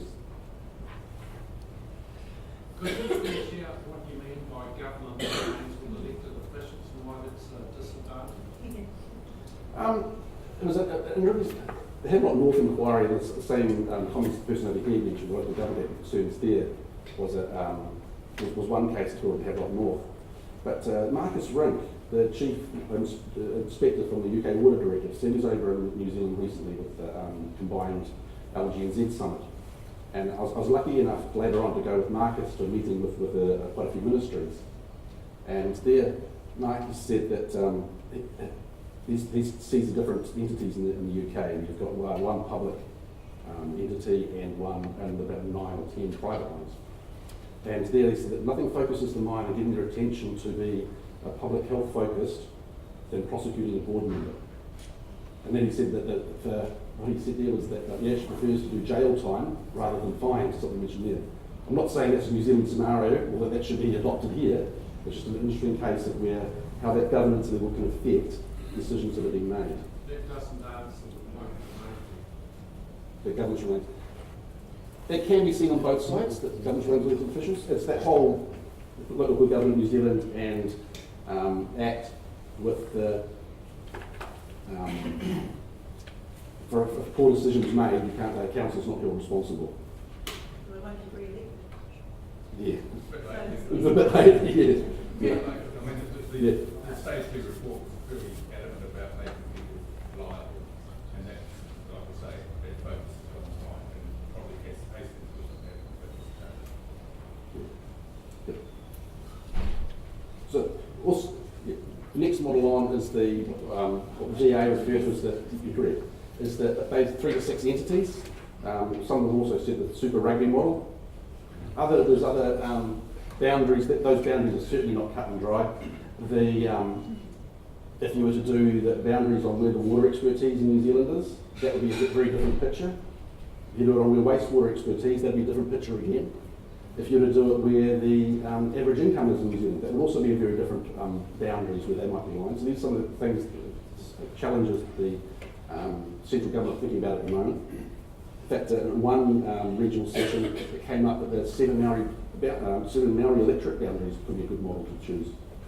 We certainly have a play in water, so that needs to be taken into account as well, how that fits in. Here, you're starting to getting into critical mass size, with the exception of Auckland, obviously, which is a high population, but you're looking at models with a similar sort of size as Tasmania, Taswater. So Taswater is another model that the DIA have been talking about, and Mike Brewster, the CEO from Taswater, he was also across at that same summit and spoke to the ministries as well. So Taswater, there are 29 councils, all with their own water supply schemes. Some of them were a shocker. They got merged into 4 entities. So the water assets got removed from those councils and became 4 entities, and they called them North, South, East, West. So it's not very original for Australians, but we get that. And then shortly after that, in 2009, they formed one entity, became Taswater. So another tip of information I learned today was actually, it's only the last 2 weeks since 2009, they've actually lifted the boil water notices from all the towns in Taswater. There, when Taswater was formed, the debt relating to those assets got transferred to Taswater. Then they got an independent consultant to go through and calculate what that debt was. Yeah. And they've also got with that governance layer, what they've done there for Taswater is that they've got if you're an elected official on a council, there's a 5-year stand-down period before you can be on the board of Taswater. So that's how they define that boundary there. So there's certainly advantages and disadvantages of the super rugby option. So it has that critical mass. It could get into its own training schedule. It will have, which should have that depth of support in there for competence. This ability to retain recruit staff. The independent board of governance, and less likely for political interference is in there. opportunity for significant improvements in the status quo for all regions. So one of the reasons the DIA are thinking about this model is that if the entity is asset owning, it's only now you start to get the ability to cross-subsidise to less affluent areas and those in need, to have the same level wherever you go in New Zealand to be able to drink safe water. That's only if it's an asset owning model that's adopted. And one group's also said that there'd be better disclosure and visibility to central government and risks costs faced by the sector. And that's come about because the entities of this side are starting to get very well resourced. They're going to have education teams that can talk to the public about water safety or on-site wastewater systems or wastewater issues. They'll have risk management and be able to turn around and dedicate to central government of just how things are funded and how transparency costs are going on. On the downside, this is where we're not starting to sugarcoat things. We are talking significant staff disruption and even end-user disruption as well. It'd be difficult to sell politically to get across the line. We are talking substantial loss of local control, of control by local government. And there is some talk that even if you, with the 6 to 7 entities sort of size, will there still be the ability for even entities that size in New Zealand to be able to fund some of the improvements that are coming at them? It doesn't speak to localism, but one of the key points there is actually what's the risk of privatisation for future governments? How do you protect against that? That's something the central government's going to have to think about. Is going on. How are they going to get the New Zealand's confidence on site that that sort of thing's not going to happen in the past? I won't use Kiwi Rail as an example. Yeah. And then of course the other end of the extreme, you've got the one entity model. Then we've got Chorus, One Gas, Air New Zealand. There are entities in New Zealand that are all the country. Jim and I, for our sins, we're the one of the few national football franchise supporters. We're a very small group. The one entity model is not perceived as a solution for New Zealand at the moment. Interesting talking to Mike Bruce, the CEO of Tasman Water and Scottish Water. They both said, "Oh, think of the end game, rip the band-aid off." In fact, he's one territorial authority New Zealand said to rip the band-aid off, go straight to the end solution. And then on the other side of the spectrum, you've got Ireland that did go down that route. Admittedly, they had some other financial drivers for pushing in that direction as well. And then there was a lot of public outcry, and then that had to be government owned. So there's certainly some challenges out there. There are a lot of synergies with Scottish Water. They do have highlands and remote areas and islands that are also included in the Scottish Water model. Yeah, they've got a population of 5.4 million. They are the second lowest water provider in the UK, so even competing against private entities. They're the 4th largest entity in the UK for their water provider. And they went on a long journey. So that started in 1946. There was 37 unitary authorities in Scotland. In 1963, 29, we were down to 29 water entities. So some merged, you did some shared service obviously. 1975 they went down to 10, and that was done on a regional basis, a catchment approach. 1996 they went down to 3 entities, and in 2002 Scotland Water was formed. So Scottish Water is 100% owned by the Scottish Government, and currently there are still 32 unitary authorities in Scotland. So this is the Scottish Water model.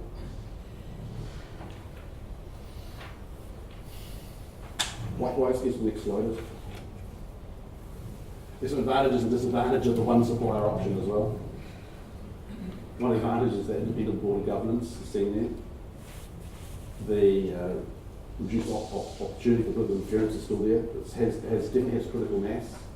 We're assuming that entities of this size are asset owning, and therefore your cross-boundary subsidisation and your funding issues disappear under this sort of size model, as well as the previous one. On the downside, we are talking complete loss of local control. We are talking a new water utility. There's a possibility of stranded overheads. There's a lot of councils invested in asset management systems, primarily to manage 3 waters assets. If that asset system and the skills that support that are removed and go with a new entity, how do the council, how the territorial authorities still manage the asset management system that will have other assets in there too, like roading and parks and so on. So there's also some challenges in there. We are talking some staff and council disruption, what's left over. later on, Jim will talk about the DA was referred to it as residuals. What's left over for a council? How does it survive? And one of the regional meetings, they actually said that the disadvantage is there's a risk of central political interference for a Wellington node. Other groups have also said that they tend to favour the 3 to 6 entity model because there's a monopoly situation, the idea of competition exists. That's some of the thoughts that are out there. Then it started with public, and we'll finish with public. So how would the public be affected? You are talking a new utility bill, which they don't have, well, in some cases, some councils have it, but those are meter supply, but not many. How would that go about? And for those, would be unwise to think that your new utility bill would go up by the same amount, your rates would go down. That does not occur anywhere. Yeah. Water New Zealand did a survey last year, and we asked, one of the things we asked the participants was, would they prefer to pay for the water they use rather than a fixed charge? 76% thought that was a good thing. And then it gets here, but the bottled water wasn't a Water New Zealand idea. But there's public out there that are willing to pay 4,000 times the price of the pub for a bottled water than there is for what's delivered at home and perhaps possibly a better quality. So the perception and appetite for public to pay for a new utility bill might have to go and assess that, just what the appetite for that is.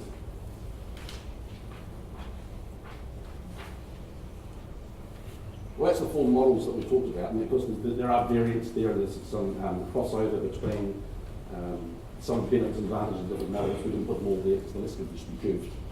And certainly the status quo was a hot topic yesterday, that there are quite a few variants there that need to be explained a bit further to cabinet officials and the options that need to be seen in that space. But have we got it right? Is there something in there that's missing?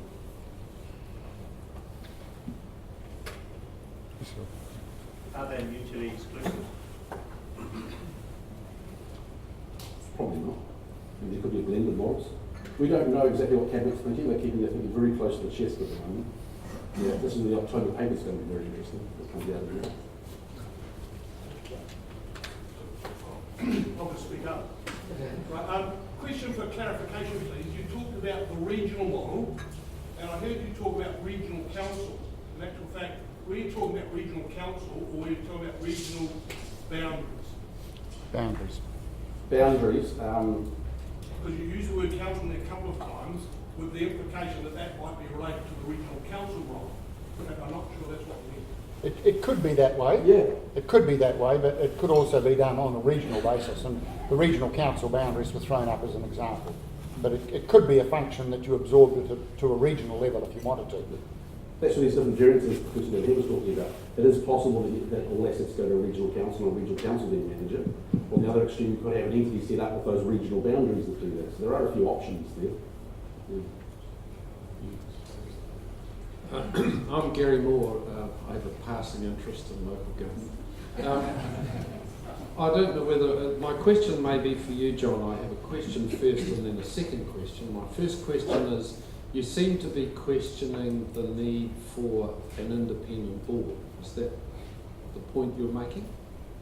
What we've said is that with an independent board comes the opportunity for less interference politically in decision making, and some of the options, the first two, the status quo and the regional model, assume that you would still have elected officials, people like yourself, that would, in your previous life, yes, who would continue with that function. But the latter two models, the 3 to 6 entity or the single entity, would be boards that would be presumably appointed by central government in the same way that they appoint other directors to other boards. Okay, thanks, because your answer sort of assists my second question, which is, I was a board member of a number of transport agencies, including NZTA. At one stage we had a road which we had to consider, where the local iwi, the local council, urban designers and the staff of NZTA all said this is where the road should go. So I moved at the board that that's what we did, and I was told by the chairman I should go away and review my options. and I asked why, and he said because the minister wants the road over here. How would you stop that happening? With difficulty. There are different options that you could have, and I think it depends a bit on how your entity is structured, whether it's got some. I mean, I can't remember the exact statutes, but the State Sector Act and various acts allow boards to sometimes take direction from ministers, sometimes be. We were an independent board. We had to make decisions that we were accountable for. We had insurance against that accountability, but there was still political interference, and a number of people, all the board members that were going to vote the way I was proposing, all disappeared because they wanted to keep their seats. I don't have a clear answer for you, because if independent boards are going to be directed by government and take into account the considerations of the minister, then that's their call, and I guess it's probably not appropriate for them to have done so. I was sick. I think there's your answer. No, that is sobering. That is Oh, it is, yeah. It's a risk. But it is a risk. That is the method of independence. Vicky back again. Just in terms of the aggregation, where the functionality of those three waters goes to a different authority, just if you think about the practicality of that in terms of a large city managing, when you dig up a road, you do the three waters, you do the pipes, you fix the road, you do the footpaths, you do the trees, you do the community development either side of it, but suddenly you can't do all that together. That's like the whole point of the 1989 local government reform in New Zealand was to put all those functions together. That's why there was local government amalgamation in 1989. And to suddenly rip out 34% of your spend and give it to a separate authority who's not in any way politically accountable. So that's one question I have. The second one is that I've noticed in Christchurch people actually like to eyeball their elected officials, and they like to come and tell us what they think. And they don't get that authority they don't get that chance even as much with a regional council, let alone one that covers 2/3 of the South Island, or a CCO or any independent board. It's much more difficult. Some people in the audience will tell you to get an audience with the Littleton Port Company, for example, even as a 100% owned CCO. I agree with you. There's certain challenges out there. I know there's a case in Australia where the entities are now that they have to provide water. So it's still that's a metered supply, but they cannot turn it off. But then they get into if they can't supply the water, if the consumer can't afford it, they actually start getting into connections to social welfare and helping there for some of that. So it does happen to a certain extent, and they do have connections to public. Some of the large entities do become more customer focused than some entities in New Zealand, with levels of support, customer service, care. In parts of New Zealand that's calling missing. With your other point of services in the ground, yeah, good pet topic, I like that one. Because we're also connected to the New Zealand Utilities Association, that's the underground services and the CARS scheme and so on that runs with that. Their biggest bugbear is actually broadband and drilling. And it takes up such a wide corridor, but that's not a council-owned. Yes, it is here, and it's a very narrow, shallow corridor. Yeah, well, the drilling takes up about a metre wide corridor when they do it. It doesn't go straight. But chorus, a lot of broadband, a lot has been done under contractors. Power's another one on the ground as well, so not all utilities are owned by councils.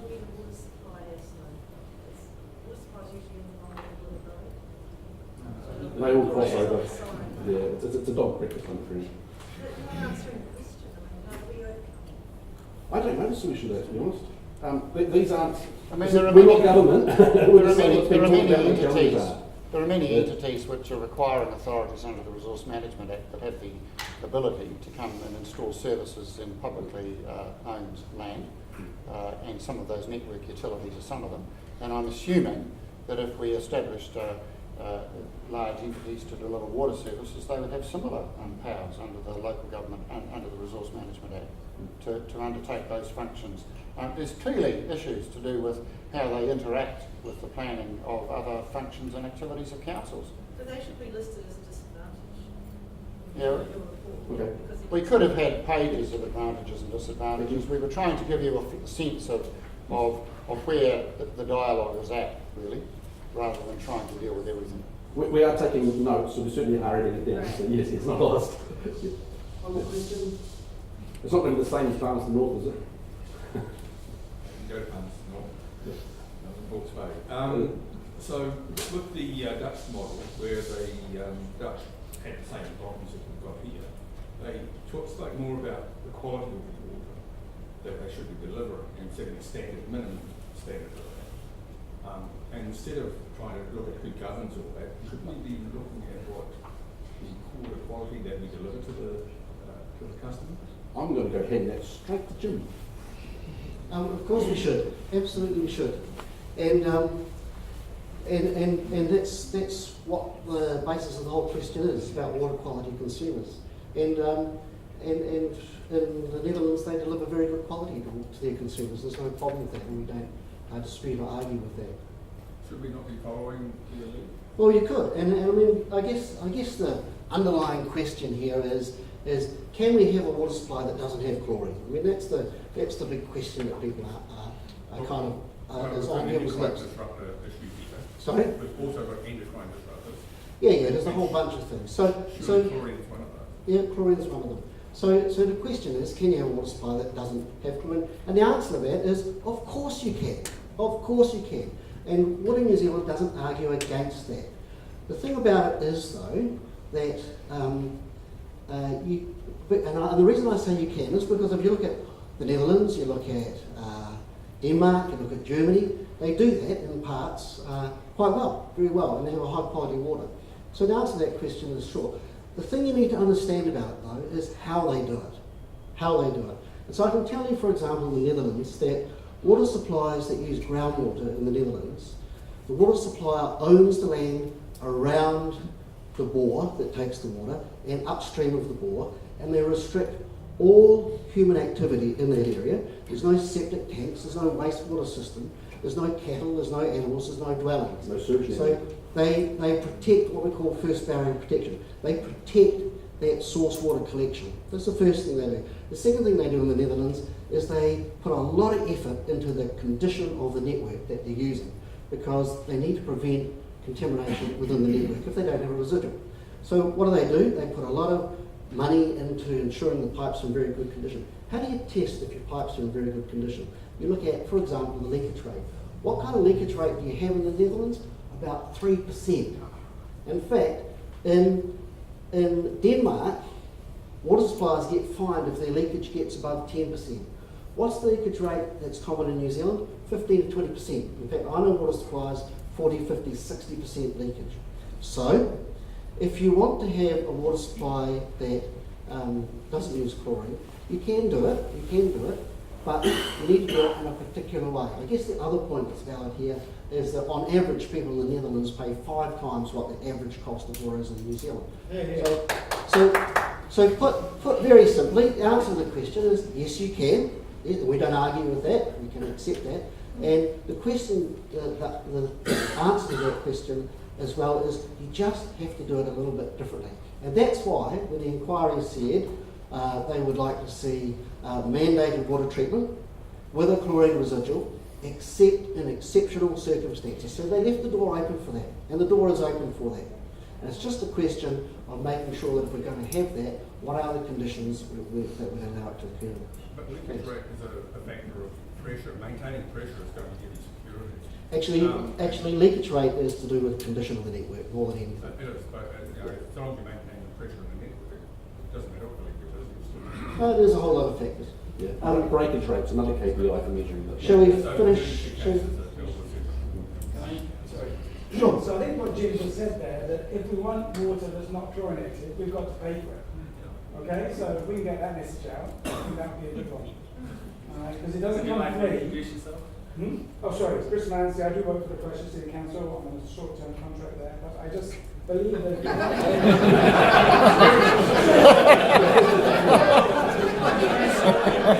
Perhaps we were on a short-term contract. What I'm saying is, anything that we want, if we want the best, we have to pay more of that, okay?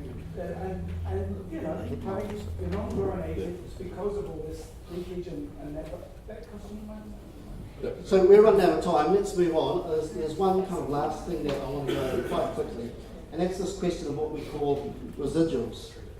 And it's quite a simple thing because what is a useful exercise to do is to cast our minds forward. And let's say some of this stuff happens. Let's say some of it happens. And I'm not saying it will. I'm not saying it will. I'm just saying as an exercise. Let's think about what life might be like in a different world. And so let's look at public health. And let's say in the future, in a couple of years, we've got a new drinking water regulator. Got a new drinking water regulator, and it's not the Ministry of Health or the DHBs. Now, I'm not saying that's going to happen. I'm just saying, let's, for argument's sake, think about what that might mean. And I was talking about this with a medical officer health. It wasn't an officer, it was somebody else. And he said to me, I don't like this model of a new regulator because it'll mean that our current public health services and health protection and drinking water assessors will not survive. They will not survive. And it's a fair point. It's a very valid point to make. I guess my response to him was that it's an important point, but you shouldn't stick with an old model just because you think change will have an adverse effect for what's left. What you need to do in that situation is look at the problem that's left and resolve that problem as well. And I think that the discussion ended up on the question of whether we should actually have a national public health. If we need a national drinking water regulator, do we need a national public health service? And I'm just asking that question, I'm not suggesting anything here. But the same applies if you think about local authorities and water supply and wastewater services. So the first thing you've got to consider in that question is the assets. Assets. Who owns those assets? And people will tell you that they're local authority assets, they're owned by local authorities, but who paid for them? Well, ratepayers paid for them. And local authorities own them on behalf of ratepayers. And why? Because they're essentially publicly owned to deliver a public good, and that's the safe water supply. So they deliver a public good. So decisions about water and wastewater services need to be made in the interests of the public. What's best for the public? What's going to give us the best outcomes for the public? And I think it's really important, and again I say I'm not suggesting any particular outcome, but I think it's really important that when we discuss and consider possibilities, we take a step back and we look at the outcome. There's a tendency when people suggest something new that there's a tendency to consider how it's going to affect me, how it's going to affect my organisation, what it might be like for me personally. That's a pretty natural reaction, but I think it's really important when we consider something like utility services that we keep our eye on the outcome for New Zealanders. And it's important that we're not parochial about these decisions, but we look at it in a much broader aspect. So, as an exercise, let's think about what life might be like. I'm not saying this is going to happen. We look 5 years down the track, and we've got a different arrangement. And let's say it's an arrangement where local authorities don't have utilities, they're not responsible for utilities. And with those utilities being removed into some other organisation, as well as that, the debt is gone. So many small local authorities in New Zealand carry a considerable amount of debt around the utilities. And I think it's important we look at that and say, what might that mean? What will be the things that will be a disadvantage and not so good about that? But what might be some good things? Are there things that might be good about that, or beneficial about that? I think for a lot of small local authorities which struggle with the delivery of these utilities, I think that for many of them, you could argue that it unburdens them of something that's very difficult for them to deliver, and it leaves them in a position where they're much more able to engage with communities on the things that do really concern communities. So that's just an exercise to think about how that might be. And it's fair to say that we've been all around the country for a long time, And we've spoken with many people from local authorities, and a number of people from small local authorities have said, no, we don't like those models, but some of them, elected officials, have said, yes, we would like the government to relieve us of water and wastewater services, because it is a cost and it is a burden and it's going to get more expensive. So there's a range of opinions out there. I'll just say to people that we need to keep a very open mind about what the options might be and how they might affect us, and what might be the benefits, are their benefits, what they might be, and what are or would be their disadvantages, and how might they be well managed. Thank you, John. Well, I don't intend to shut the conversation down at midday, which is what I've done at other groups. There's the process. Consultation is underway. You're quite at liberty to send us comments. You can send them to that address if you want to communicate to me. You can send them to Local Government New Zealand. You can send them to your elected or senior managers at your own organisations. You can communicate directly to officials of internal affairs. This is a democracy. We're here representing water service managers and our members, and we're interested in what you've got to say. If you want to communicate to us, then feel free to do so. But look, given that we've got an innovative audience, why don't we take a few more questions just to see whether, give everyone a chance to ask questions on any topic that they think of interest to them. First of all, again, thank you guys very much for all you've presented. I do, just as far as the policy of water in New Zealand goes, I completely agree with you that these sorts of water systems should be kept within public ownership. But just given that you also advocate for those systems being independently managed and also along commercial principles, and then in other policies you advocate quite robustly for the sort of evolving landscape of water around the world as an increasingly contested issue, and highlight the sort of increasing economic advantage that New Zealand brings with its water resources. I was curious to know sort of if you anticipate that, let's say that expansion of value of the resource that New Zealand has, and given that there would be this independent management structure to facilitate that, how would you see New Zealand's water playing out in the global theater, and who would have the ownership and governance over that, and where would the profits ensuing lead? We'll have to finish by 3 o'clock. I think that water being so central to how we think of ourselves as New Zealanders, it's going to almost always be retained in public ownership. So I don't see any dialogue ever happening in New Zealand about privatising it. There are some issues around water bottlers and putting water in bottles and selling it overseas, but those are regulatory issues that could be managed. And there are issues around whether people taking water for free from water bores that are on their own land and putting it in bottles and selling it overseas, and whether that should be taxed. And what we've said is that we think there should be, the true price of water should be accurately reflected in water, and if it's of the government is of a mind to have a conversation about water pricing, then we shouldn't restrict that conversation just to water bottlers. We should have the conversation at a national level. So if we think it's important and valuable to New Zealand to take a little bit of money off people as they sell water overseas, then maybe it's appropriate that we all pay for water as residential users and commercial users as well, that accurately reflects the cost of its extraction and distribution. And that would then drive incentives in terms of how we use it. But that's a separate conversation, and as we've said before quite publicly, it's an issue that as soon as you start having a conversation about water pricing, you need to think about iwi rights and interests, because they'll certainly put their hand up and say, well, maybe we should be like the fisheries, maybe we should have 20% of it, thanks very much.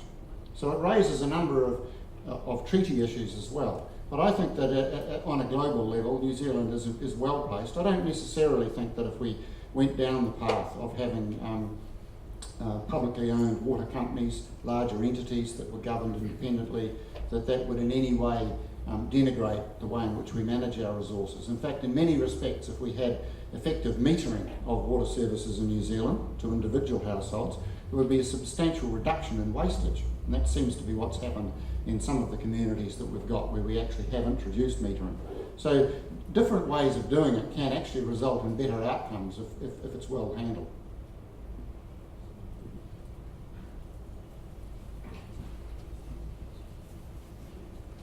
Hello, I'm Anne Spicer. I don't represent any particular organisation at all. Could you help me with some information, please?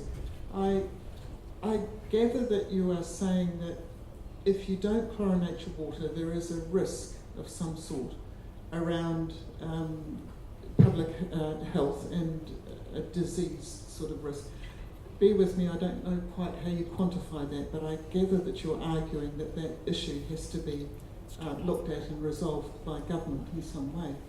Is there a similar risk with a chlorinated water supply? Is it 100% effective, or is there a risk there as well that people will get sick if there's a sort of failure in the system? So chlorination is or isn't, a whole of an answer. I think I might hand that one to Jim.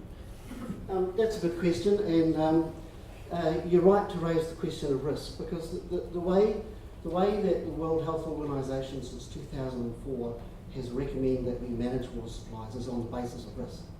And the addition of chlorine to a water supply does reduce risk. There's no doubt about that. It reduces risk of illness if a water supply is recontaminated in a distribution system.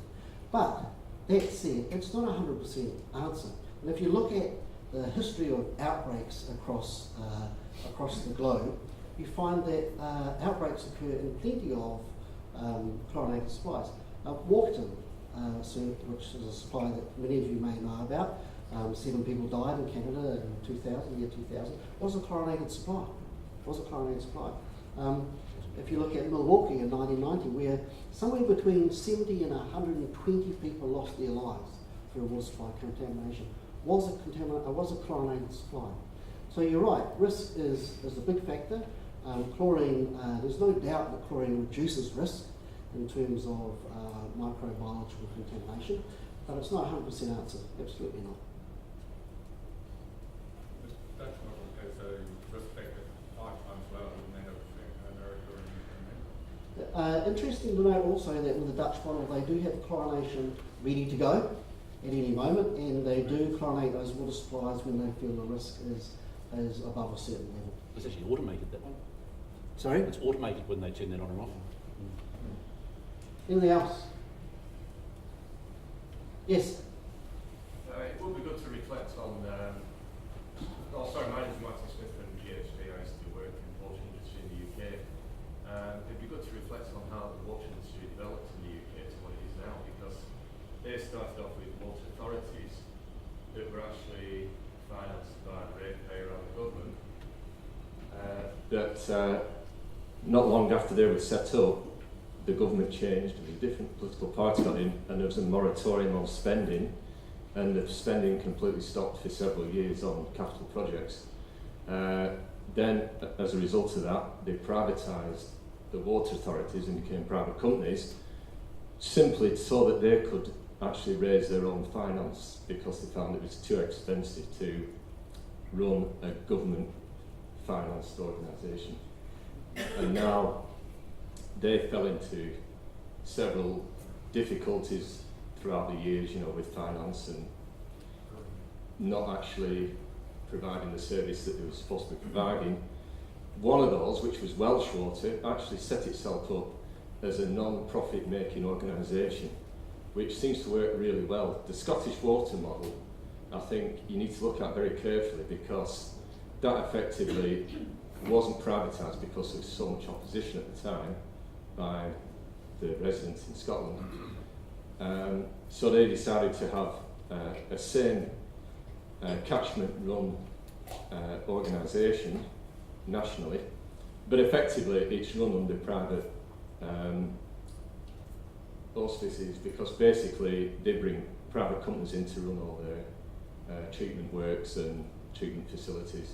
So just to look at one actual solution really is quite difficult, because you know it's going to evolve over time as circumstances change, and also politically. Anyone else? Oh, sure. Just in terms of the whole discussion, I feel that there's a lack of understanding around the aquifer system that we have here in Christchurch. It is quite different from other takes, and the pressure that it contains is one of the barriers, and along with the required 3 barriers, the age of the water, the E. coli testing, and the boreheads, which has been our problem. We've spent, we'd already decided well before Havelock North occurred that we wanted to lift the wellheads above the ground. So it was a decision that was made a long time before I arrived on the scene, and it was a very good decision, and it's been taken over time.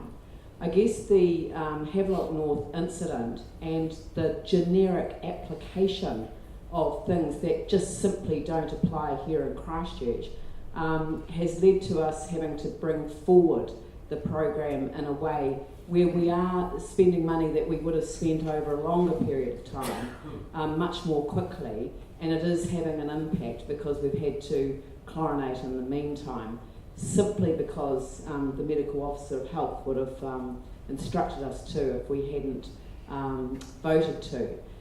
But we've done that on a temporary basis because we understand what is under our ground, and we understand the protections that sit within it, and we want to be in a position to get back to an unchlorinated supply, but with the strength of the barriers that we will put in place as part of that whole process of bringing our wellheads up to international best practice.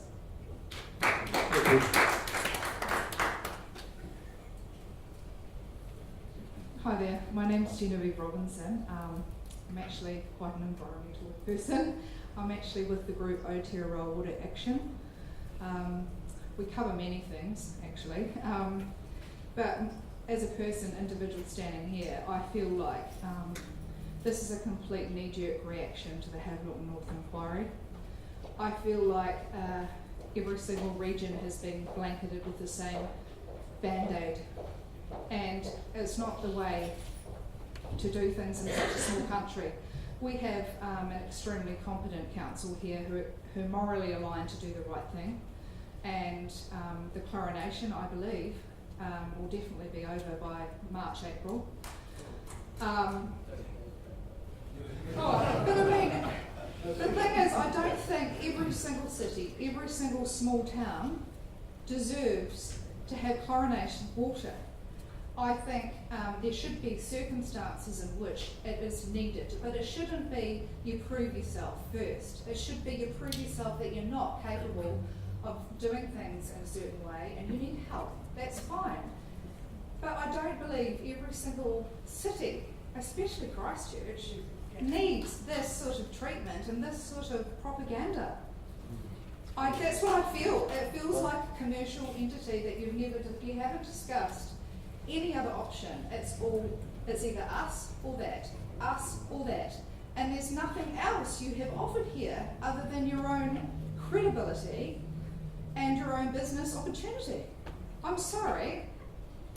It's communities before corporates, and that is the way I stand, and that's why I'm running for ECAD next year, everybody.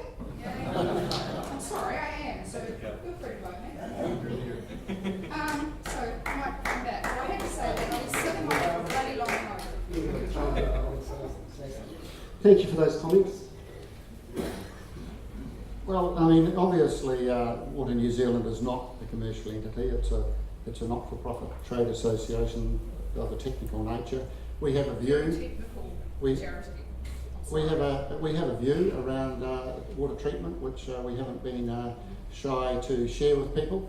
We have stood up and been counted, and I agree with you that at the end of the day, it's the decision of the local elected councillors that will make the decision about whether they wish to maintain chlorination in the water supply, and I guess to some extent the medical officer of health will have some ultimate say about whether he believes that the current delivery... But often the small towns in New Zealand don't have that say. And Well, they all have that say. I mean, every community in New Zealand has an elected council, and ultimately the buck stops with them. And if they decide, on the basis of probabilities, that their water supply can be adequately distributed to their community without treatment, that's their call. And I'm perfectly happy to accept that. I may not necessarily agree with the council decision if they decide to withdraw chlorination, but that's our own view. And I think it's perfectly legitimate that we have a competition of ideas on these sorts of things. I don't think there's any one answer. If safe and within a certain range, then why can't they withdraw chlorination? Just because, I mean, it's not necessary. It seriously is not necessary. Well, you're of course entitled to your opinion, and given that it's now 12:15, I am going to draw this to a close. Thank you all for coming. The best of luck with your election to ECAN next year. And if you've got any comments, feel free to send them to me. Thank you very much.